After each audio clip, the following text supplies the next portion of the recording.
provisions of the National Internal Revenue Code of 1997 as amended and appropriating funds therefore. By Representative Garcia Albert. To the Committee on Ways and Means. House Bill number 9169, an act providing for the Magna Carta of Barangay Health Workers. By Representative Garcia Albert. To the Committee on Local Government. House Bill number 9170, an act granting benefits to Filipino septuagenarians, amending for this purpose Republic Act number 11982, which amended Republic Act number 10868, otherwise known as the Centenarians Act of 2016, and for other purposes. By Representative De Lima. To the Committee on Senior Citizens. House Bill number 9171, an act prohibiting the selling and or buying of admission tickets through unauthorized sales channels, providing penalties therefore and for other purposes. By Representative De Lima. To the Committee on Trade and Industry. House Bill number 9172, an act increasing the income tax exemption ceiling for individual taxpayers to 480,000 pesos annually, amending for the purpose Section 24A, 2A, and B of the National Internal Revenue Code of 1997 as amended. By Representative De Lima. To the Committee on Ways and Means. House Bill number 9173, an act institutionalizing continuing professional development support for nurses, providing funds therefore and for other purposes. By Representative Plato. To the Committee on Civil Service and Professional Regulation. House Bill number 9174, an act strengthening community-based fire prevention and response mechanisms through establishment of barangay fire brigades, fire safety training, and community fire resilience programs in all barangays and appropriating funds therefore. By Representative Plato. To the Committee on Public Order and Safety. House Bill number 9175, an act authorizing the Department of Agriculture to regulate farm gate prices for agricultural and fisheries products and for other purposes. By Representative De Macuja. To the Committee on Agriculture and Food. House Bill number 9176, an act improving and sustaining genomics and forensic science facilities and establishing separate databases for genomics and forensic DNA in the country and for other purposes. By Representative De Macuja. To the Committee on Public Order and Safety. House Bill number 9177, an act providing full coverage medical assistance to any officer or uniformed personnel of the Armed Forces of the Philippines, the Bureau of Fire Protection, the Bureau of Jail Management and Penology, the Philippine Coast Guard, and the Philippine National Police for injuries sustained during the performance of official duties and appropriating funds therefore. By Representative De Macuja. To the Committee on Public Order and Safety. House Bill number 9178, an act simplifying procedures and reducing documentary requirements for accessing government aid or assistance and for other purposes. By Representative De Macuja. To the Committee on Social Services. House Bill number 9179, an act defining temporary, long-term, and permanent disability under the Magna Carta for persons with disability and providing lifetime validity of identification cards for persons with permanent disability and further amending Sections 4 and 32 of Republic Act number 7277 as amended. By Representative Lopez. To the Special Committee on Persons with Disabilities. House Bill number 9180, an act developing and expanding the Philippine shipbuilding and ship repair, boat building, and ship recycling industries, and for other purposes. By Representative Dalog. To the Committee on Transportation. House Bill number 9181, an act providing for the Magna Carta of the out-of-school youth. By Representative D. Faustino Michael Carlos. To the Committee on Youth and Sports Development. House Bill number 9182, an act expanding the composition of the Philippine Creative Industries Development Council, amending for the purpose Section 4 of Republic Act number 11904, otherwise known as the Philippine Creative Industries Development Act. By Representative Benitez Javier Miguel. To the Special Committee on Creative Industries. House Bill number 9183, an act establishing an extension office of the Maritime Industry Authority in the municipality of Taytay, province of Palawan, and appropriating funds therefore. By Representative Salvame. To the Committee on Transportation. House Bill number 9184, an act establishing the Philippine National Public Park System and appropriating funds therefore. By Representative Hofer Hasim. To the Committee on Tourism and the Committee on Natural Resources. House Bill number 9185, an act renaming the Naga City National Road from the boundary of Barangay Peña Francia, traversing Barangay San Felipe, Pacol, Carolina, and Panicuason in the city of Naga, province of Camarines Sur, to Senator Tecla R. San Andres Ziga Avenue. By Representative Legacion. To the Committee on Public Works and Highways. House Bill number 9186, an act establishing a district office of the Technical Education and Skills Development Authority in Cagayan de Oro City and appropriating funds therefore and for other purposes by Representatives Rodriguez Rufus and Rodriguez Maximo. To the Committee on Higher and Technical Education. Resolutions. House Resolution 997, resolution commending and congratulating Beanie for achieving the historic breakthrough of being the first Pinoy pop group to perform at the Coachella Valley Music and Arts Festival and showcasing Filipino talent, culture, and artistry in the international stage. By Representative Copilar. To the Special Committee on Creative Industries. House Resolution 998, a resolution commending and congratulating Ms. Sofia Elizabeth Guevara La Forteza, or Sofia La Forteza, a Filipina performer and the leader of the international girl group Cat's Eye, for her historic and outstanding performance at the Coachella Valley Music and Arts Festival 2026 and for bringing pride and honor to Filipinos worldwide. Representative Ortega. To the Special Committee on Creative Industries. House Resolution 999, resolution calling for an urgent investigation in aid of legislation into the Commission on Higher Education's proposed reframe general education curricular component for higher education and urging the CHED to junk the same, review the 2013 general education curriculum, and conduct genuine consultations with faculty organization, discipline-based expert panels, and students. By Representatives Tino, Elago, and Co. To the Committee on Rules. House Resolution 1000, a resolution directing the House Committees on Public Order and Safety, Information and Communications Technology, and Public Information to conduct an inquiry in aid of legislation into the rising incidents of fake news, online harassment, disinformation, cyber-enabled threats, extortion, and other abusive acts committed through social media, vlogs, digital media platforms, and other online channels against public officials, private individuals, and institutions, with the end in view of strengthening existing laws and safeguards while protecting freedom of speech and legitimate journalism. By Representative Garin. To the Committee on Rules.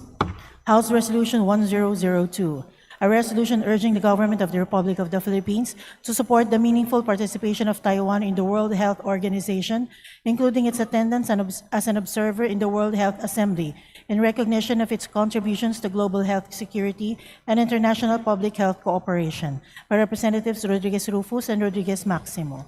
To the Committee on Health. House Resolution 1004, resolution expressing the profound condolences of the House of Representatives to the family of Honorable Salvador B. Británico, former representative of the Barangay Association for National Advancement and Transparency, party list, during the 14th Congress and representative of the province of Iloilo during the regular Batasang Pambansa, by Representative D. Faustino Marcos and Libanan. To the Committee on Rules. Message from the Senate. Message dated May 12, 2026, informing the House of Representatives that on even date, the Senate passed the following Senate bills in which it requests the concurrence of the House. Senate Bill 1894, an act enhancing the Universal Access to Quality Tertiary Education Act, amending for the purpose Republic Act number 10931, and Senate Bill 1966, an act institutionalizing the Assistance to Individuals in Crisis Situations Program of the Department of Social Welfare and Development, providing penalties for the violation of certain unlawful acts and appropriating funds therefore. To the Committee on Rules. Subpoena ducis tecum. Pursuant to Section 153, Rule 24 of the Provisional Rules of the House of Representatives, transmitting the subpoena ducis tecum dated April 23, 2026, issued by the Office of the Ombudsman. Committee reports. Committee Report Number 271, submitted by the Committee on Health and on House Bill 9214. Committee Report Numbers 272 up to 293, submitted by the Committee on Local Government on House Bill Numbers 9216, 936, 122, 1049, 982, 1069, 1076, 1278, 1414, 1540, 2053, 6433, 2658, 2224, 1695, 685, 688, 494, 611, 671, 2953, and 2939 respectively.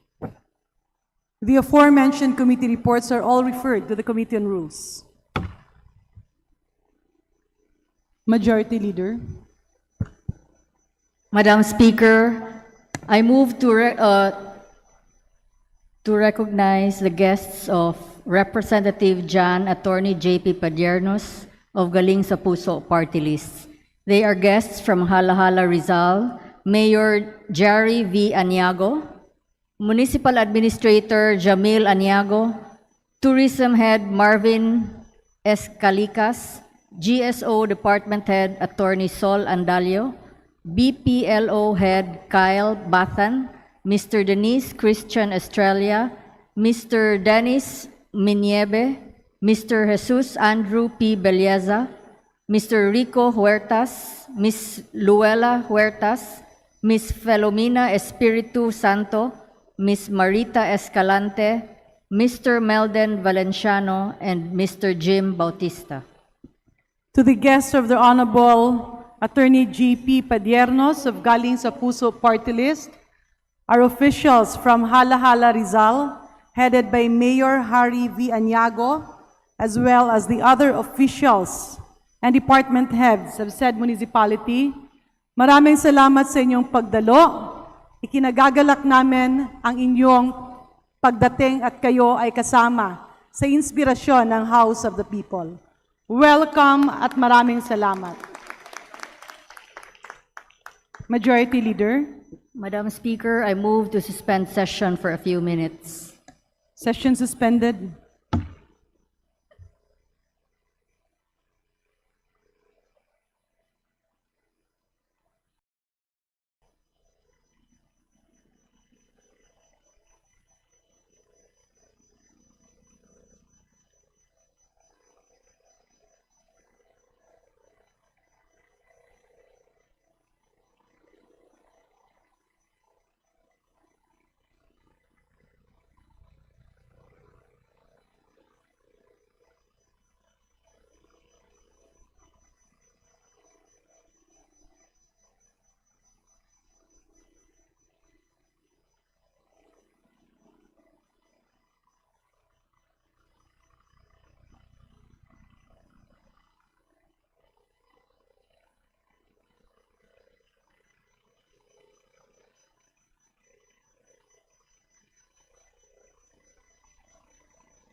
Session resumed.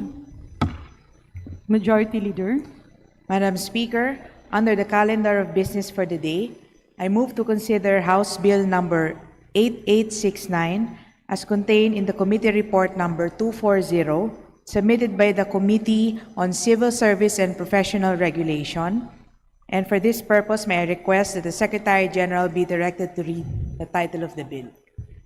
There is a motion to consider House Bill 8869 as contained in Committee Report number 240. An objection? Hearing none, said motion is carried. The Secretary General is hereby directed to read the title of said measure. House Bill 8869, an act providing for free professional examinations to qualified indigents and members of the indigenous peoples and indigenous cultural communities. Majority Leader. Madam Speaker, I move to open the period of sponsorship and debate, and that the chairperson of the Committee on Civil Service and Professional Regulation, the Honorable Representative Laarni Roque, be recognized to begin sponsorship of the measure. There's a motion to open the period of sponsorship, debate, and interpellation.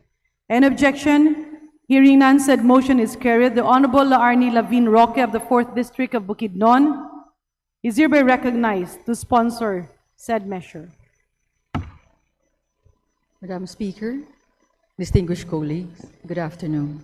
I rise today to sponsor House Bill number 8869 under Committee Report 240, entitled An Act Providing Free Professional Examinations to Qualified Indigents and Members of the Indigenous Peoples and Indigenous Cultural Communities, in substitution of House Bills number 82220, 453, 1810, 1914, 2488, 2892, 3892, 4067, 4491, 4504, and 5731. This measure recognizes a simple but important reality that many Filipino graduates have the knowledge, the training, and the determination to become professionals, but some are unable to take the next step because they cannot afford the cost of professional licensure and civil service examinations. For many families, especially those struggling to meet daily needs, examination fees can already be a heavy burden. As a result, some aspiring nurses, teachers, engineers, and other professionals are forced to delay or even give up the opportunity to take the exams that would allow them to practice their profession. This bill seeks to remove that barrier by providing free written examination fees for qualified indigent individuals and members of our indigenous peoples and indigenous cultural communities. The government gives deserving graduates a fair chance to prove their competence and pursue their professions they worked hard to prepare for. More importantly, this measure is not only beneficial to aspiring professionals, it is also beneficial to the government and to the nation as a whole. Every new licensed professional strengthens our workforce. More licensed teachers mean better education for our children. More licensed nurses and health professionals strengthen our healthcare system. More engineers, architects, and other professionals contribute to nation building and economic development. In short, by helping deserving individuals obtain their professional licenses, the government is investing in a stronger, more capable public and private sector workforce. This measure also promotes inclusivity and equal opportunity by ensuring that poverty will not prevent a qualified Filipino from becoming a professional. Madam Speaker, distinguished colleagues, talent and potential exist in every corner of our country. What many of our aspiring professionals need is simply the opportunity to take the exam that will allow them to serve our nation through their chosen profession. By passing this measure, we open the door to many deserving Filipinos. In addition, Madam Speaker and my dear colleagues, this measure was already deliberated upon and transmitted to the Senate during the last Congress. For these reasons, I respectfully seek once again the support of this august chamber for the passage of this important measure. Thank you, Madam Speaker. Majority Leader. Madam Speaker, there being no member who wishes to interpellate the sponsor, I move to close the period of sponsorship and debate. Any objection? Hearing none, the motion is carried. The period of sponsorship and debate is hereby terminated. Majority Leader. Madam Speaker, I move to open the period of amendments. An objection? Hearing none, said motion is carried. Majority Leader.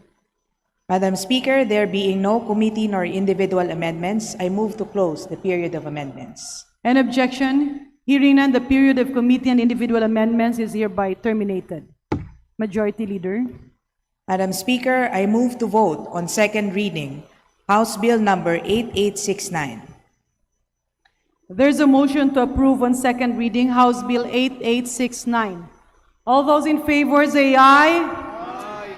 All those who are not in favor say nay.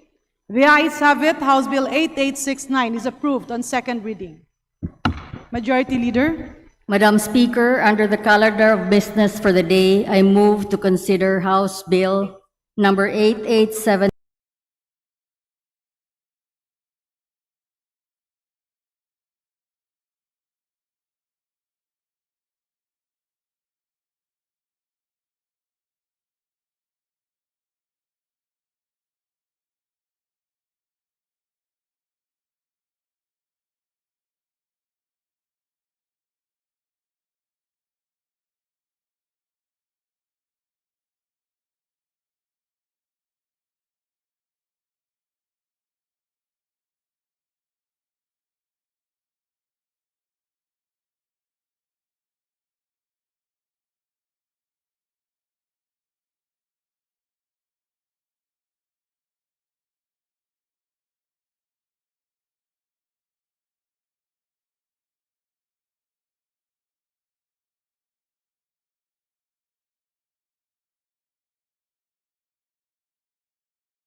Professionals shall continue to comply with all legal and regulatory requirements imposed by the PRC, including continuing professional development requirements and other professional obligations mandated by law. Madam Speaker and distinguished colleagues, this measure is a practical, reasonable, and timely reform that aligns with the government's broader efforts to simplify processes, improve efficiency, and provide more responsive public service to the Filipino people. It is worth noting that the said measure was thoroughly deliberated upon, approved by the House of Representatives, and transmitted to the Senate during the last Congress. However, due to the adjournment of the session, the proposed legislation was not enacted into law. For these reasons, I respectfully seek the support of this august chamber for the approval of this measure. Thank you, Madam Speaker, and esteemed colleagues. Good afternoon. Majority Leader.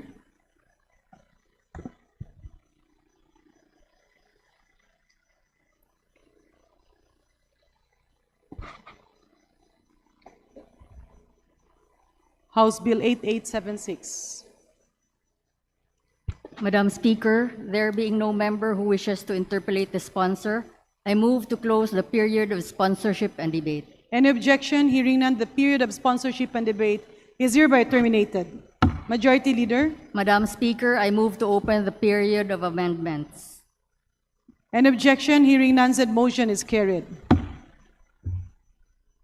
Majority Leader. Madam Speaker, there being no committee nor individual amendments, I move to close the period of amendments. Any objection? Hearing none, the period of amendments is hereby terminated. Majority Leader. Madam Speaker, I move to vote on second reading House Bill number 8876.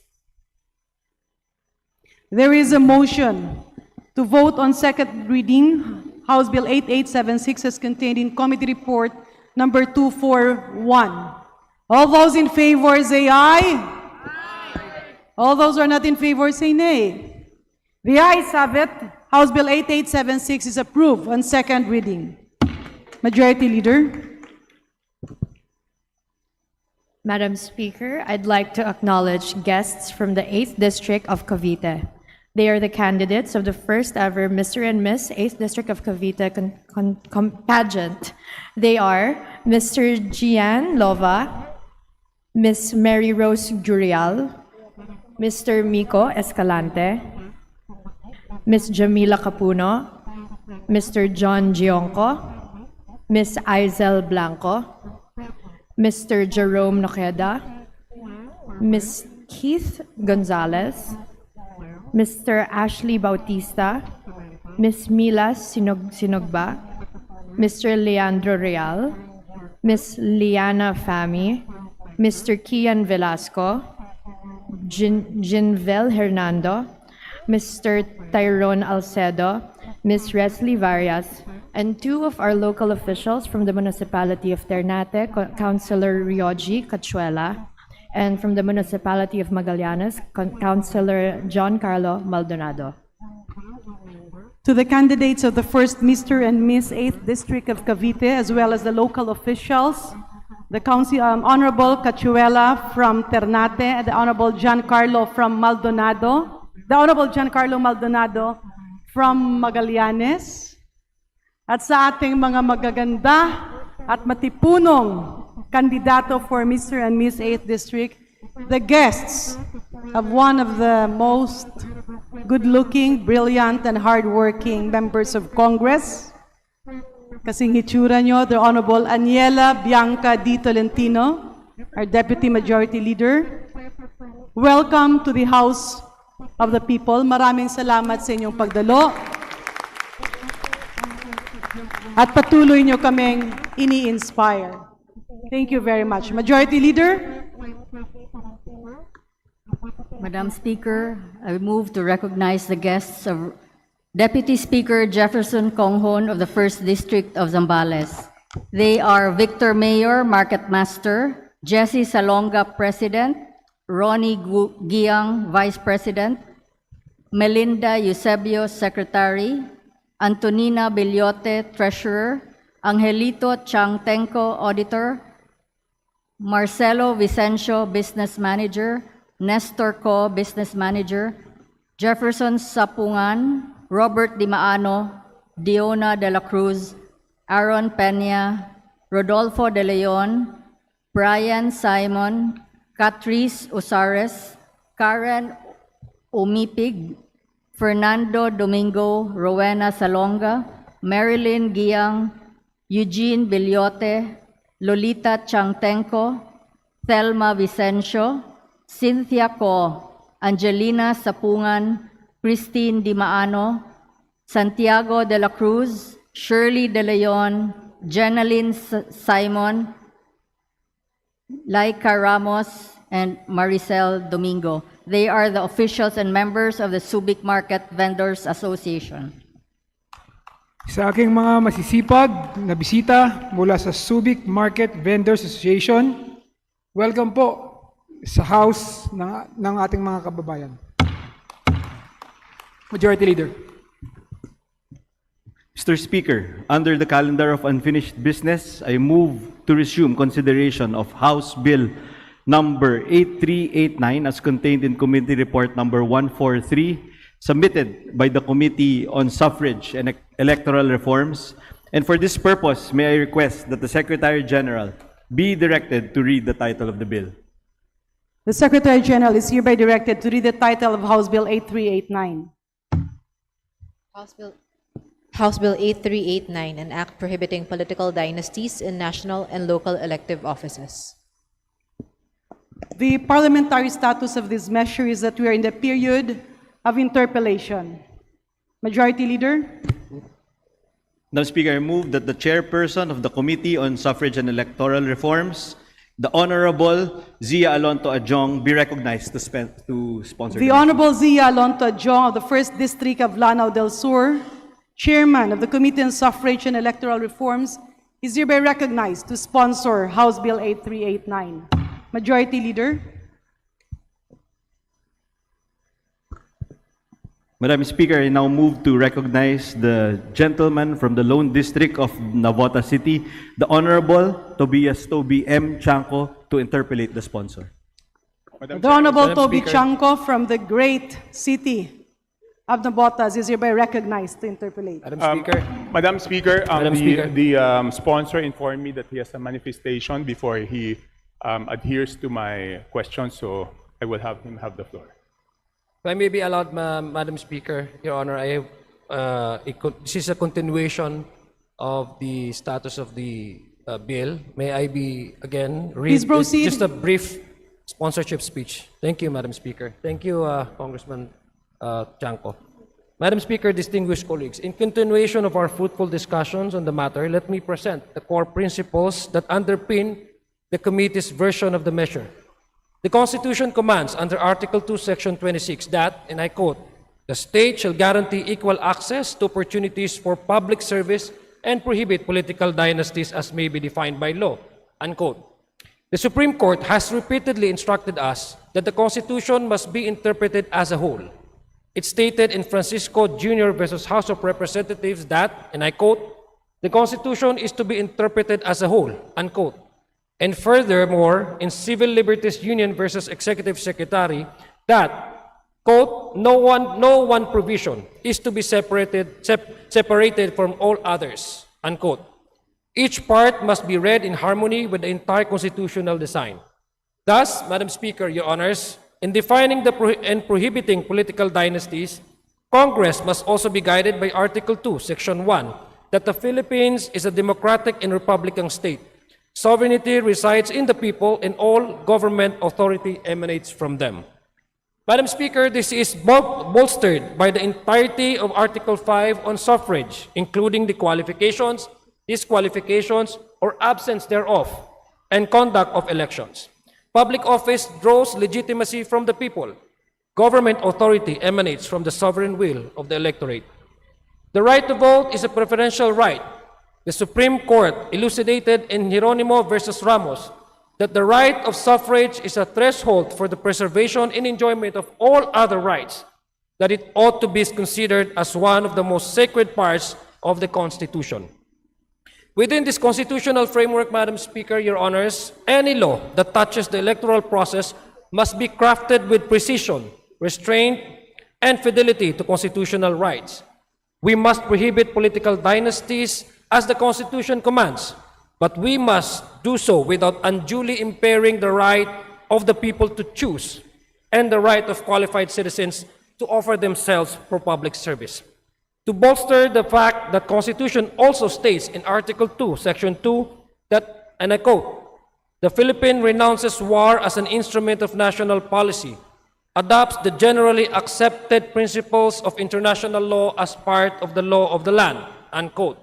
And pursuant to said principles, the Philippines voted in favor of the United Nations Universal Declaration of Human Rights and signed both the International Covenant of Civil and Political Rights as well as the International Convention on the Elimination of All Forms of Racial Discrimination. The United Nations Universal Declaration on Human Rights provides under Article 21, and I quote, "The will of the people shall be the basis of the authority of government.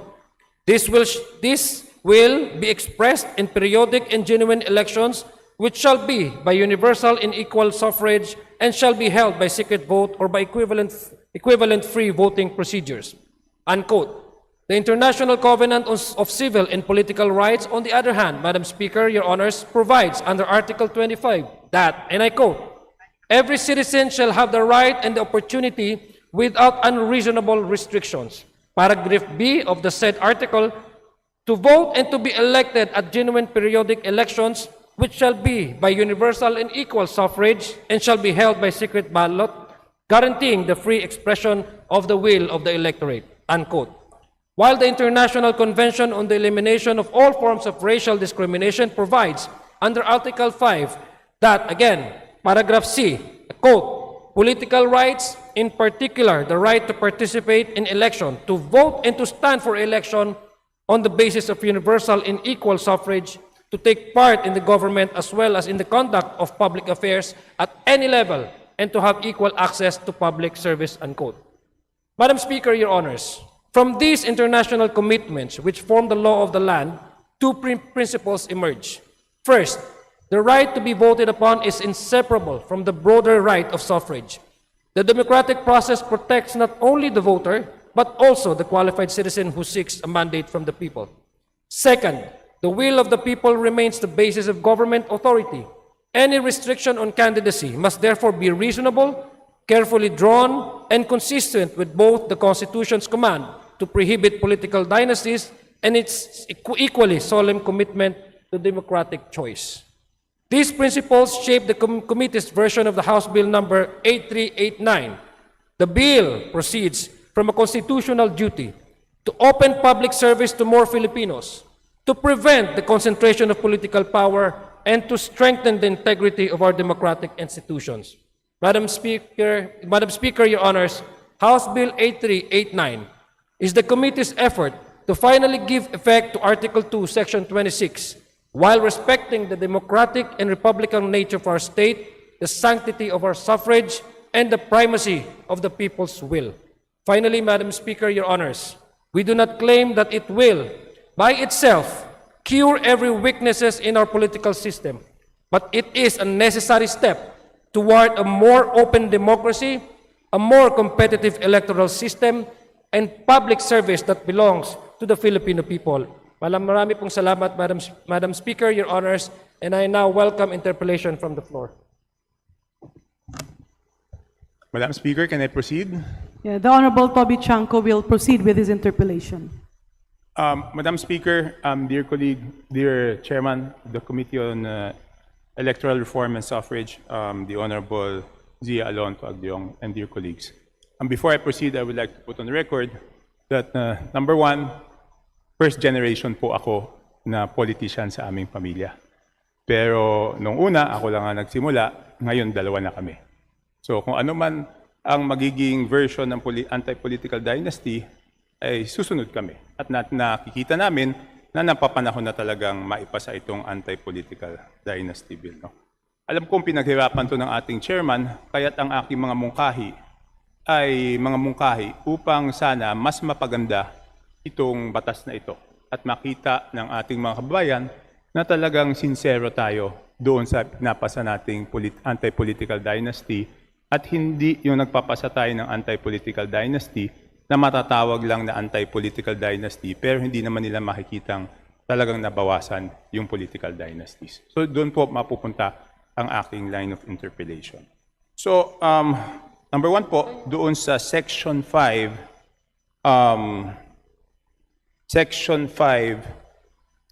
Paragraph D, letter D, spouses or relatives within the second degree simultaneously holding any elective office within the same city or municipal government. So, Madam Speaker, ang intindi ko po dito, sa isang munisipyo o sa isang syudad, hindi pa pwede ang mag-ama, hindi pa pwede ang magkapatid. Tama po ba yun? Tama po yun, Madam Speaker, Your Honor. Ngunit kapag sa isang probinsya ay yung magkapatid ay tatakbo sa ibang munisipyo, ay pwede na po. Kasi po dahil sa version po natin, inaalaw po natin yun. So, Madam Speaker, dear colleague, yun po yung aking punto. Baka naman po pwedeng sa isang probinsya, hindi na pwede ang magkakapatid na mayor. Sana po ay pwede na lang na doon sa probinsya na yon, isa lang ang magiging mayor. Kasi ang hirap po na sasabihin natin na anti-political dynasty ito, tapos makikita natin 3 magkakapatid na mayor, mayor sa isang probinsya. Di ba po? Kahit ano pong sabihin nating definition ng anti-political dynasty, ay nagkaroon po ng 3 magkakapatid o ilan mang magkakapatid na mayor. So yun lang po yung akin. No? So, kasi pag gumawa tayo ng provision, Madam Speaker, dear colleague, dapat alam po natin kung ano yung limitasyon. Ang problema po dito sa Section D ay tila may limitasyon, ngunit hindi natin alam kung ilan ba talaga. Hindi natin pwedeng masabi na isa lang. Kasi pwedeng maging 2, pwedeng maging 3. Yun lang po, Mr. Chairman. Madam, tama po, na inirespeto po natin yung panawagan at yung posisyon ng ating kagalang-galang na samahan dito sa Kongreso. Pero ang tinitingnan po kasi natin kung paano po structure itong ating gobyerno. Unang-una, kanina po sa aking opening brief sponsorship speech, kailangan po natin talagang balansahin kung ano yung karapatan ng tumatakbo, yung makilahok sa electoral process at yung concentration ng power. Yun po yung binabalanse po natin. Ngayon, ang ating pong jurisdiction per municipality po ay magkakaiba po ng constituency. Yung pong sinasabi po natin na yung tatakbo ng isang political position ay hindi po nangangahulugan na mananalo ito. Kaya gusto po natin i-highlight dito yung actual po na pag-upo ng mga na-elect at yung tumatakbo ay hindi po magkaiba po yan.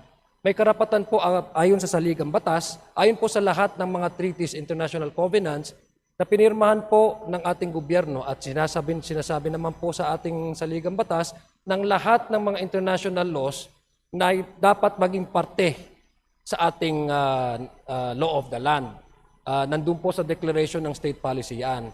Kasi ang karapatan pong bumoto at makilahok sa isang electoral exercise, yun po yung pinaka-definasyon kung bakit Republican democracy po tayo. So, ang nais po nating ipaabot ay yung different jurisdiction po na naaayon naman po sa local government po natin ay do magkaiba po sila, pareho silang magkapatid, pero magkaiba po yung jurisdiction nila, magkaiba po yung bumipili sa kanila.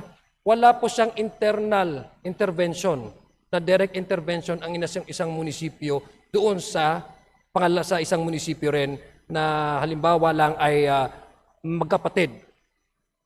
So yung internal, say natin po na, internal utilization ng kanilang resources ay wala pong kinalaman yung isang munisipyo over the other municipality. Provided halimbawa na sila ay nanalo at binoto ng kanilang specific constituency. So yun lang po ang gusto nating may paabot sa ating mga kasamahan na yung pag-upo ng actual occupancy ay hindi yung nangangahulugan na automatic po yun na mananalo. Magkaiba po yun. So ang hindi ho natin po pwedeng i-curtail ay yung sinasabi po dito sa ating saligang batas at yung mga other international laws na huwag magkaroon ng curtailment nung karapatan ng taong bumoto at yung karapatan ng tao na tumakbo o makilahok sa electoral. Ang inaiwasan po natin dito, Madam Speaker, Your Honor, ay yung konsentrasyon ng kapangyarihan. That's why ang pag-design po ng ating version ay naayon din po sa pag-design ng local government code wherein the government is structured based on specific constituency and LGUs, Madam Speaker, Your Honor. Yes, maraming salamat po, Madam Speaker, dear colleague. Naintindihan ko po yon na dapat po natin pagbalansehin ang right to vote, right to be voted upon, pero dapat po natin itong ibalanse doon sa equal opportunity clause na makapaglingkod, di ba? At yan naman ang layunin ng political anti-dynasty bill, no? Ang problema ko lang po dito is, though iba po yung botante doon sa katabing munisipyo, it will be a way to circumvent the limitations that we are putting. Magbigay ho tayo ng isang halimbawa. Kung sa ngayon, ang magkapatid ay mayor at vice mayor, at dahil sa ilalim ng batas natin, hindi na sila pwedeng maging magkapatid. Ang mangyayari po doon ay posible na yung kapatid na hindi na pwedeng tumakbo ng vice mayor ay lilipat po ng munisipyo at doon naman siya tatakbo. So na-circumvent po yung limitasyon na inilalagay natin sa ilalim ng batas. Yun lang po yung akin, di ba? Dahil alam naman po natin, 1-year residency lang, di ba?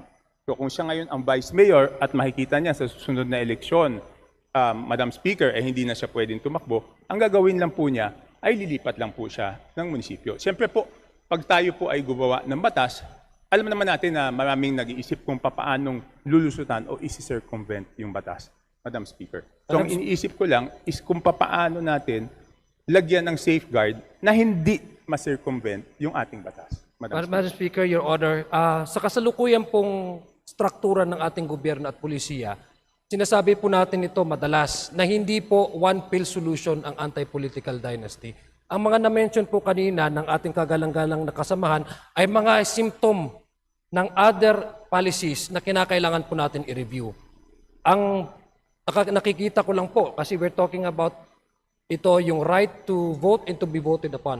Pero yung mga sinasabi po ng ating kasamahan, halimbawa lang, na minsan yung nagtatransfer ng politika o nagtatransfer ng residency, I think kailangan din ho natin ma-review yung strengthening political party system. Dahil unang-una ang nagbibigay naman po ng nomination para tumakbo sa ibang lugar ay hindi po yung pamilya ang nagbibigay po ng karapatan na tumakbo sa isang specific na position, elective position, ay yung partido kung kailan saan po nabibilang yung isang kandidato. So, pwede po natin tingnan yung campaign finance system kasi marami din po nagsasabi na nagbibigay ito ng disadvantage doon sa mga eligible na tumakbo pero wala silang kapos sila sa resources.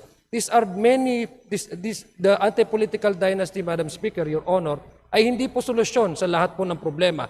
We need to pair it with strengthening political party system. We also need to partner this with other mechanisms such as competitive elections, campaign finance reforms, transparency in government, and many others. Kaya nga po, tama po yung sinabi ni Congressman Toby Chanco, pero yung residency po, pwede po nating lagay doon.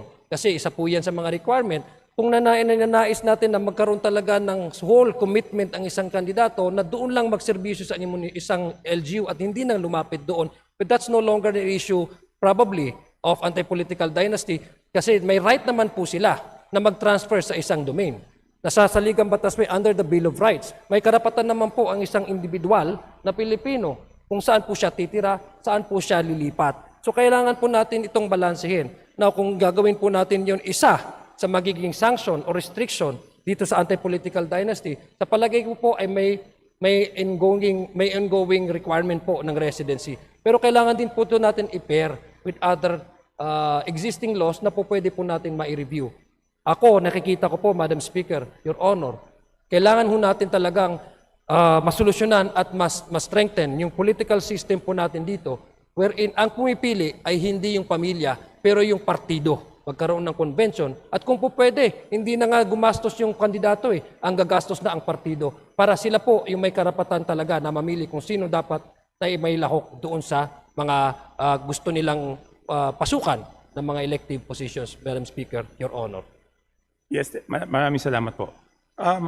Sa ating dear sponsor, meron po tayong datos kung dito sa letter D, section 5, pag ginawa po natin itong spouses or relatives within the second degree simultaneously holding elective office within the same city or municipality, ilan po ang maapektuhan nito?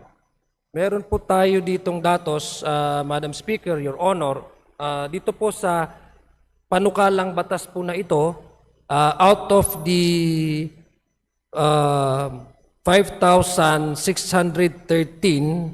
9,852 na elective offices po ng mga mayor, 2,274 seats in local governments na mayor, mayroon pong mababakante na 1,493. Ibig sabihin po, 61% po doon sa ngayon na actual occupancy na magkakapamilya within the second degree of consanguinity, ibig sabihin may mayor, may konsehal, or vice mayor, may konsehal.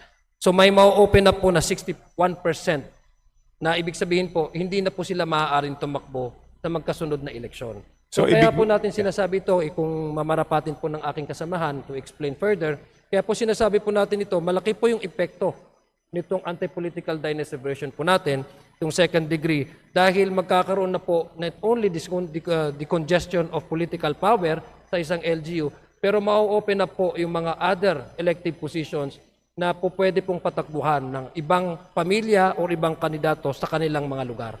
Mrs. Speaker, Your Honor, Madam Speaker, Your Honor.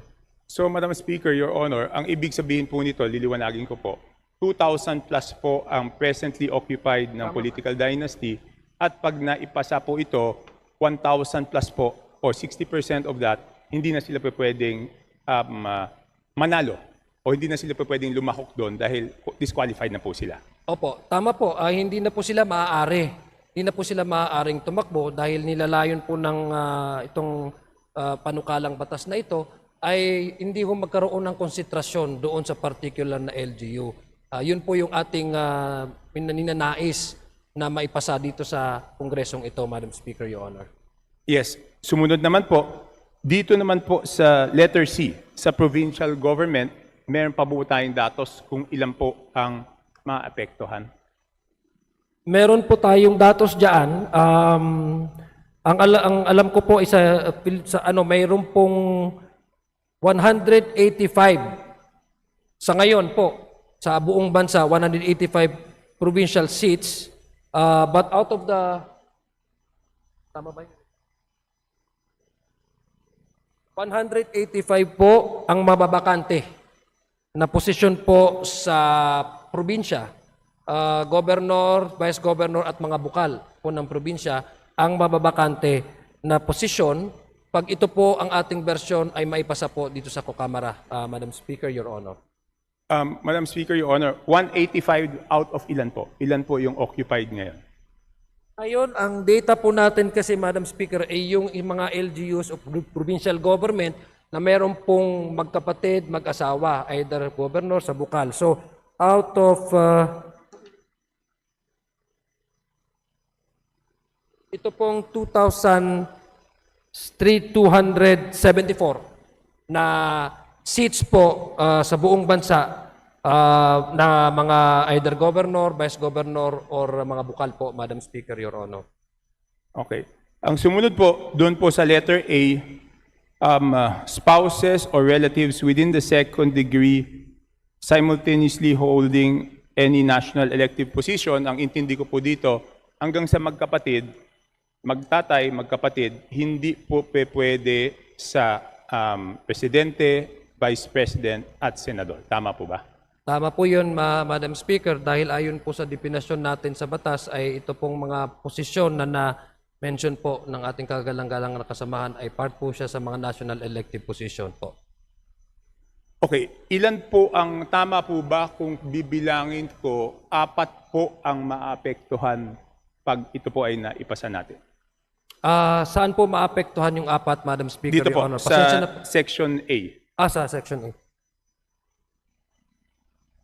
Kung ang ating pong kasamahan ay nire-refer po niya itong apat na ito doon sa particular na institusyon. Kung sa Senado ay kung ito po ay maapektuhan, may sasabatas po ito, ay mukhang ganun po yung mangyayari.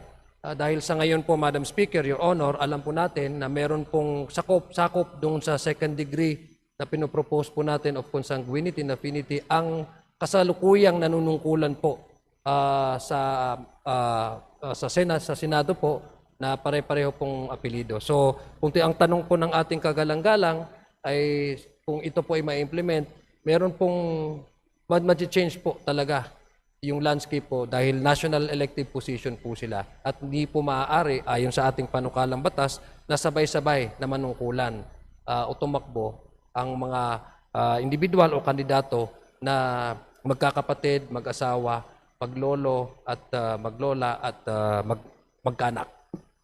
Yes, maraming salamat po. So, dito po, ang problema ko po dito ay dito po sa Section 5B, no? Spouses of relatives within the second degree simultaneously running as member of the House of Representatives within the same legislative district. Isa lang po kasi ang mananalo sa isang distrito. So hindi naman magkakaroon ng pagkakataon na ito po ay ma-occupy ng magkapatid o magtatay dahil isa lang po ang mananalo sa kanila. So baka hindi po ito ang tamang description dito sa paragraph na ito. Tama po yung obserbasyon ng aking kagalang-galang na kasamahan, Congressman Chanco, na tama po, per district, iisa lang naman po ang nananalo dyan. Kaya nga po tayo ay sinasabi po natin, meron pong pagkakataon, halimbawa, ang ating kagalang-galang na kasamahan, Congressman Chanco, na nais niyang ma-improve pa yung language ng ating batas dahil talaga naman totoo na isa lang naman talaga yung mananalo, ay po pwede po natin ito ikonsidera sa tamang panahon po kung nais po niyang mag-propose ng amendment para mas ma-improve po yung language nitong current na batas po natin. Panukalang batas po natin, Madam Speaker, Your Honor. Yes, ang isa pa po, bukod doon sa language lang, is yung intent po. Kasi po, pag dito po ang ginawa natin, kahit sabihin natin isa lang bawat isang distrito, pareho pa rin po, no? Ang problema ko po dito ay sa lahat po ng binanggit natin, sa letter A, 4 po ang matatanggal. Sa letter C, 185 po sa provincial positions. Sa letter D, 1,000 po sa municipal or city positions. Pero ang problema ko po dito, to our dear colleague, is sana maintindihan po ng ating mga kasamahan na ang problema dito ay magpapasa tayo ng batas na kung saan yung ibang mga posisyon ay maapektuhan. Ngunit yung mismong dito sa House of Representatives ay wala pong mababawas. So tayo po ay hindi pwede magpasa ng batas na tayo po ay makikinabang.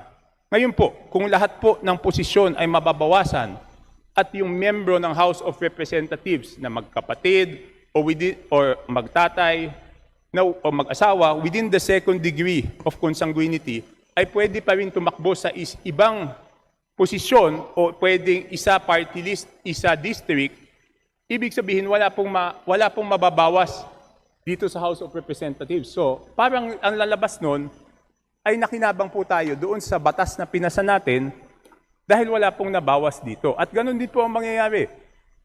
Maaring lumipat ng distrito, maaring yung isa party list, yung isa district congressman. So sana po naman ma-consider na within the second degree of consanguinity, isa lang talaga sa isang pamilya. Dahil isa po tayong legislative body. Though iba po, naintindihan ko po, na iba-iba po ang electorate natin.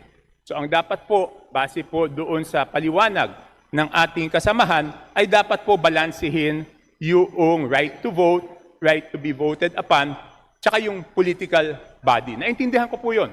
Walang problema po.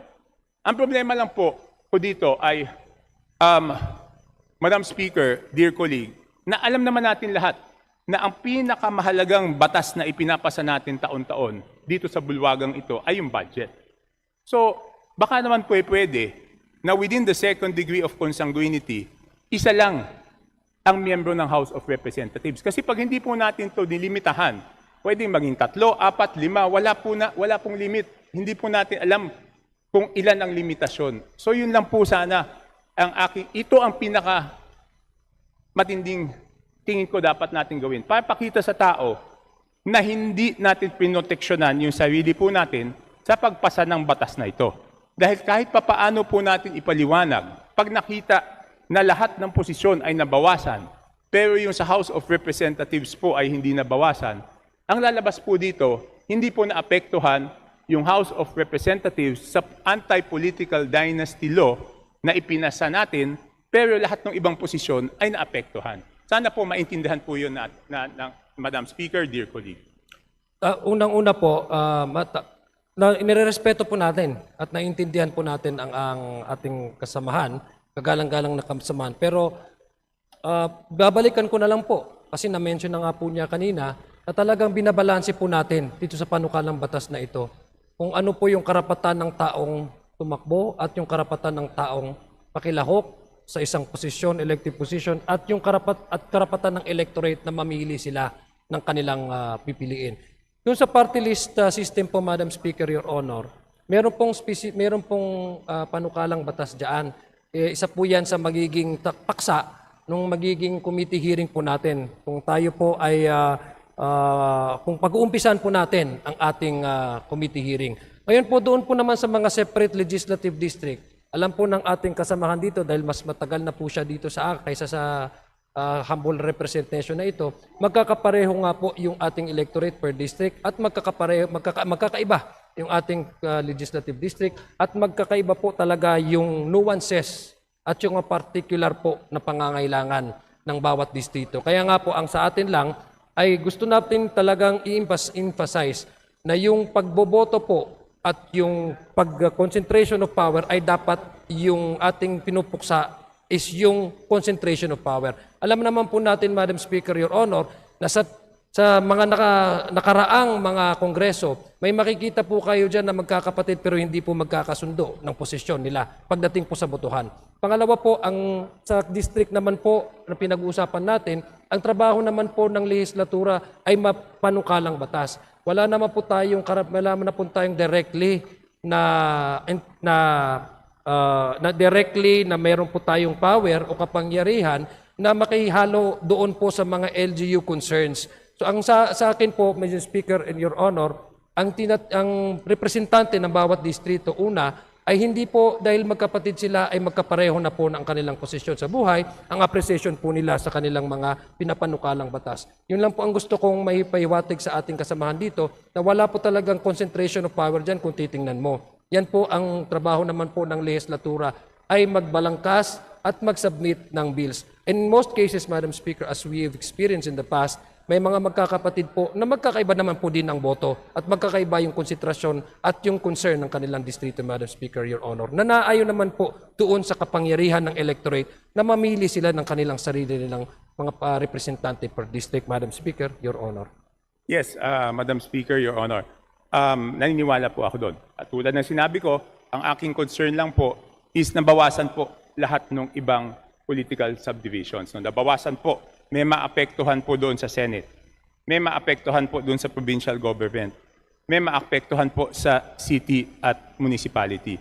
Parang hindi lang po maganda sa panlasa na tayo mismong gumawa ng batas, walang naapektuhan po sa atin. Yun po ang aking pananaw. So, may panahon pa naman po tayo hanggang doon sa period of amendments. Sana po ang ating dear sponsor ay bukas na mag-isip pa ng ibang mga pwede nating gawin para pakita na dito sa bulwagang ito, may maapektuhan. Hindi naman po tayo pwedeng lalabas na exempted doon sa ginawa nating batas, tapos yung iba, hindi po exempted. Yun po ang aking pinanggagalingan. Tama po. Ako naman po, Madam Speaker, Your Honor, bilang isang, though I am the chairman of the Committee on Electoral Reform, tayo naman po ay nakikinig sa mga suggestion ng mga miyembro ng Kamara, lalong-lalo na po kung ang pag-uusapan po natin improvement itong batas na po natin ito. So ang gusto ko lang pong ipahiwatig, Madam Speaker, at sana maintindihan po ng ating kagalang-galang na kasamahan, ang magkaiba po ang Senado at saka ang Kongreso. Ang Kongreso po ay ang participation po at yung membership ng Kongreso ay per district. Ang sa Senado po ay isang institution po sila without necessarily representing a particular concern or particular district. Isa lang po ang kanilang constituents and that is the national-based constituency. Ang sa atin po, ang kaibahan po ay tayo per district at binoboto po tayo per district. Hindi naman po binoboto, halimbawa, sa lone district ng Nabotas, kung magkakaroon po ng second district ng Nabotas, ay hindi naman po iboboto ng mga taga-second district Nabotas ang ating kagalang-galang kung siya po ay tatakbo ng first district. Yun po ang gusto kong ipa-emphasize dito, yung striking difference between the National and Senate and the House of Representative membership, Madam Speaker, Your Honor. Yes, wala po. Hindi po ako nakikipagtalo doon sa constituency at sa botante, naintindihan ko po yun.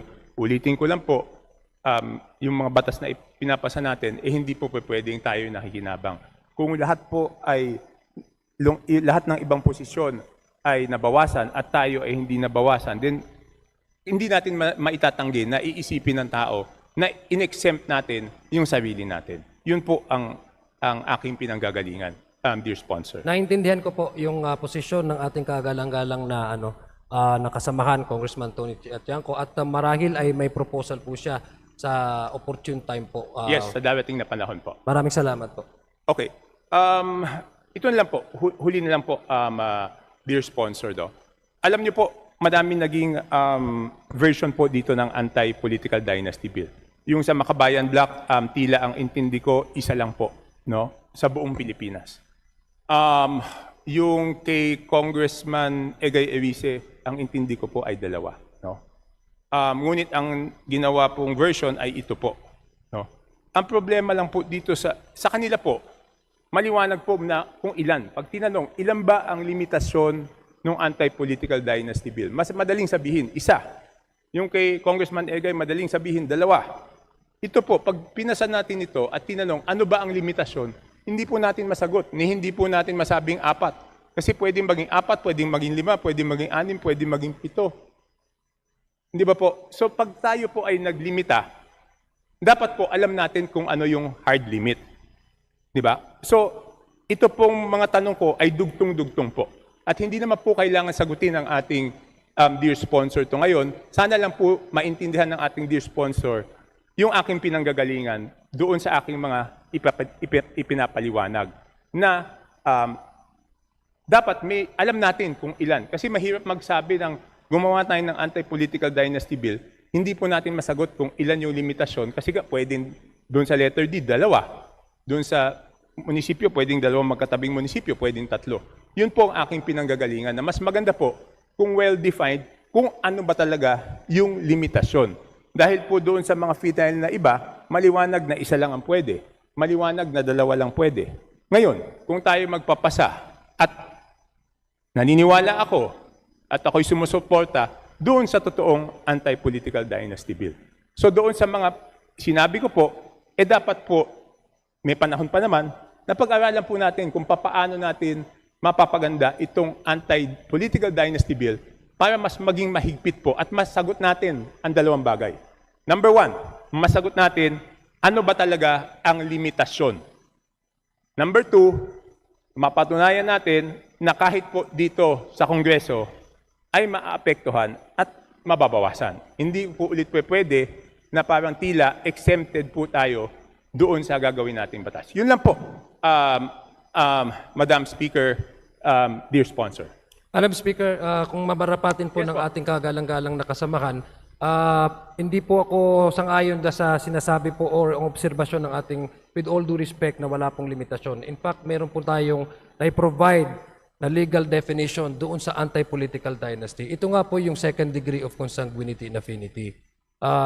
Kaya nga lang po, sabi ko nga, kailangan po talaga natin mabalanse kasi ang struktura po ng ating gobyerno, kung paano po siya ito na-design, ay per constituency po. At pag constituency, talagang meron pong electorate sila. Kailangan balansehin po natin yung karapatan na bumoto at yung concentration ng powers. Kasi hindi po ito gawa ng ating komite, hindi rin po ito panukala ng sponsor na ito. Ito po ay base doon po sa na-mention ko po kanina ng mga constitutional guaranteed rights sa Constitution at yung mga iba pa pong mga international treaties na kinukonsidera po ng ating gobyerno as part of the law of the land. Ibig sabihin po, meron po dapat po magkaroon ng batas na arbitrary ang labas or non-practical ang labas. Dahil unang-una, kailangan po talaga natin maintindihan na yung very nature po ng ating gobyerno talaga ay Republican state, representative state. So may kapangyarihan po talagang electorate. Ngayon, bigyan ko lang po ng emphasis again kasi pasensya na po kung paulit-ulit ko pong sinasabi ito, pero ito po talaga yung pinakakonsentrasyon ng ating argumento. Una, magkaiba po yung occupancy at saka yung karapatan na tumakbo. Kasi hindi naman po lahat tatakbo yan ay mananalo po yan.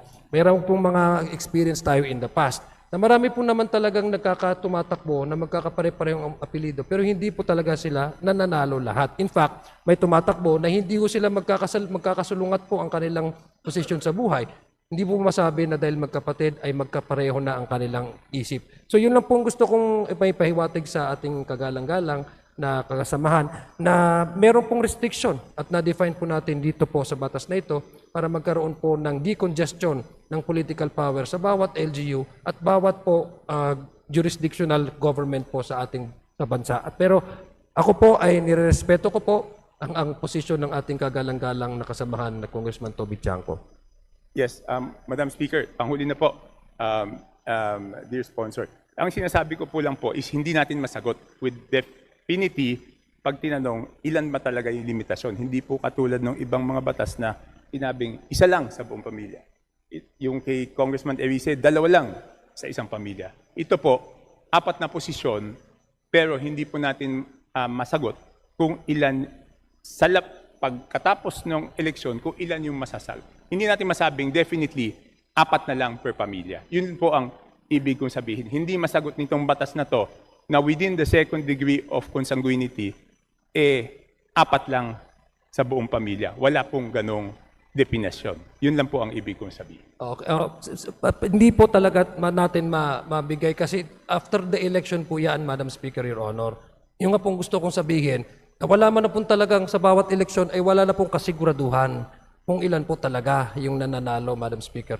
Ang kasiguraduhan po dito sa batas ay wala na pong possible na open up for a possible manipulation of internal resources ng LGU. Dahil hindi na po pwedeng sabay na manungkulan si Mrs. at si Mr., si Mrs. at yung kanyang anak, si nanay at si tatay. Yun po ang sigurado na wala pong possible manipulation ng internal resources ng ating mga per LGU.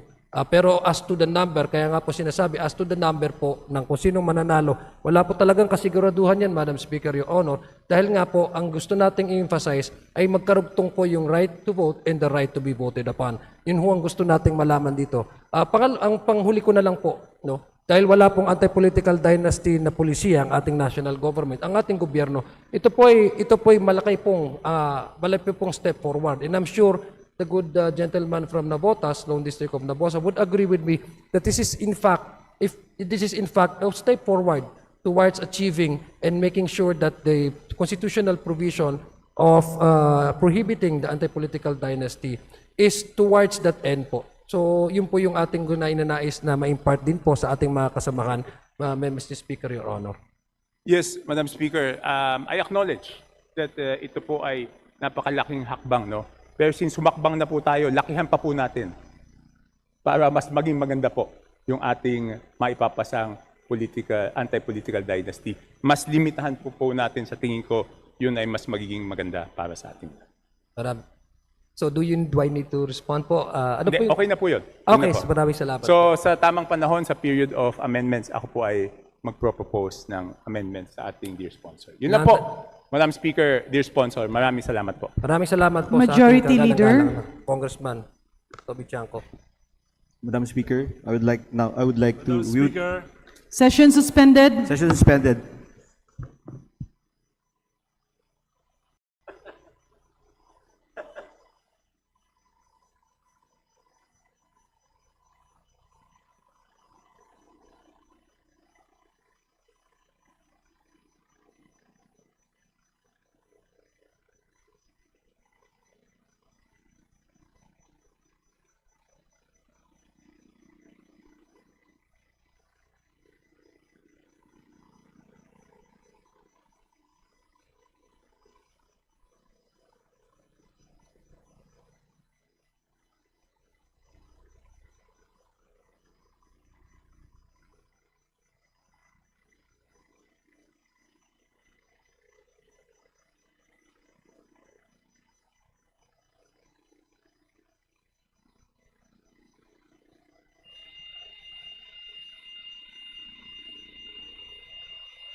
Session resumed.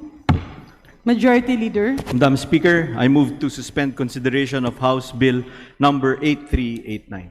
Any objection? Hearing none, consideration of House Bill 8389 is hereby suspended.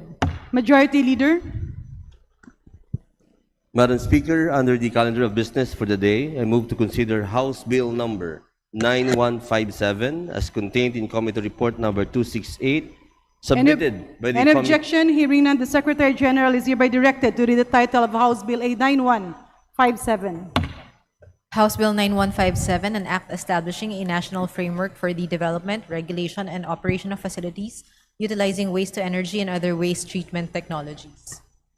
Majority Leader. Madam Speaker, I move to open the period of sponsorship and debate and that the chairperson of the Committee on Energy, the Honorable Congressman from the 2nd District of Palawan, Jose C. Alvarez, be recognized to begin sponsorship of the measure.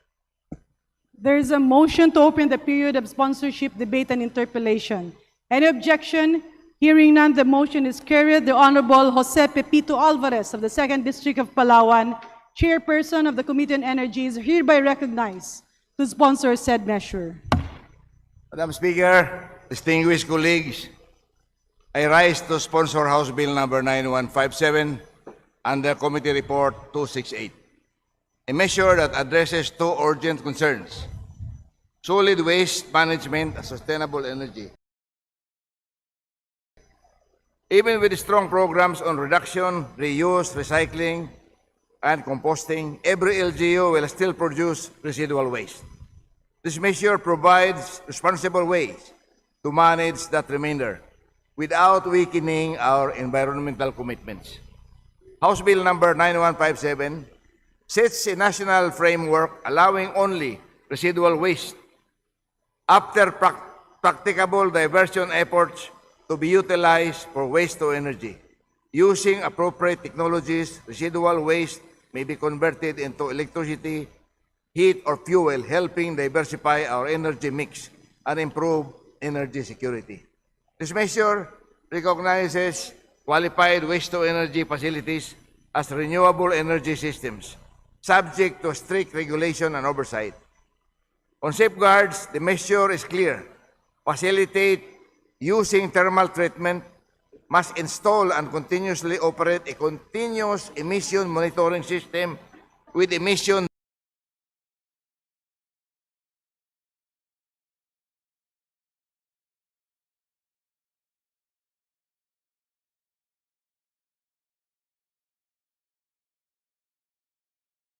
data accessible to regulators and the general public.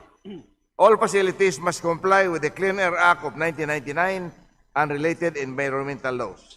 Non-compliance means no operation. For LGUs, the measure promotes clustering so neighborhood localities can pool waste volumes, share costs, and establish viable facilities. It also requires feedstock agreements for at least 20 years to ensure continuity and bankable planning.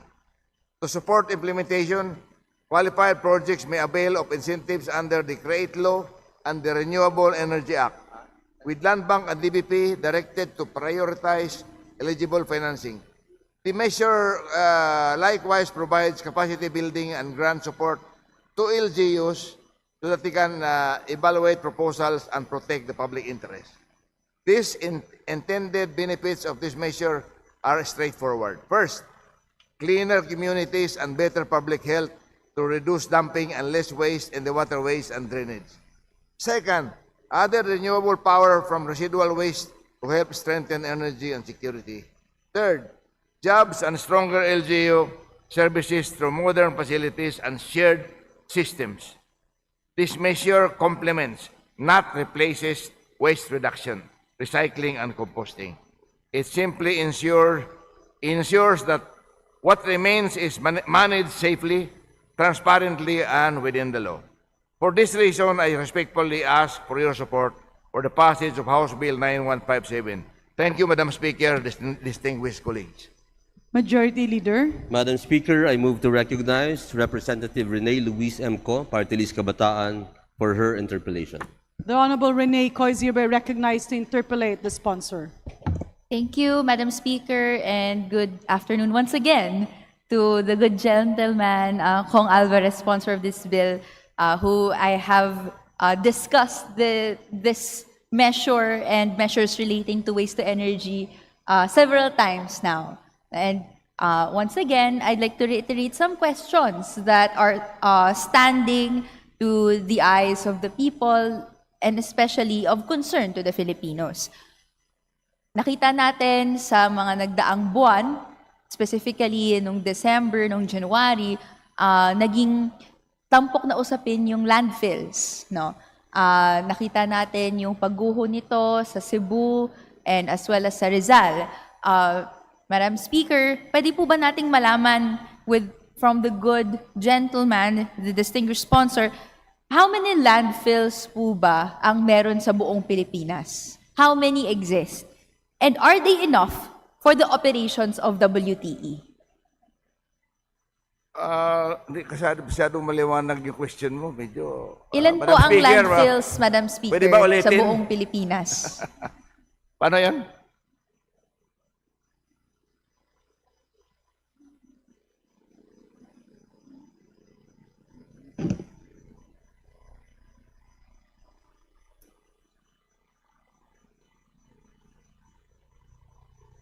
Session suspended.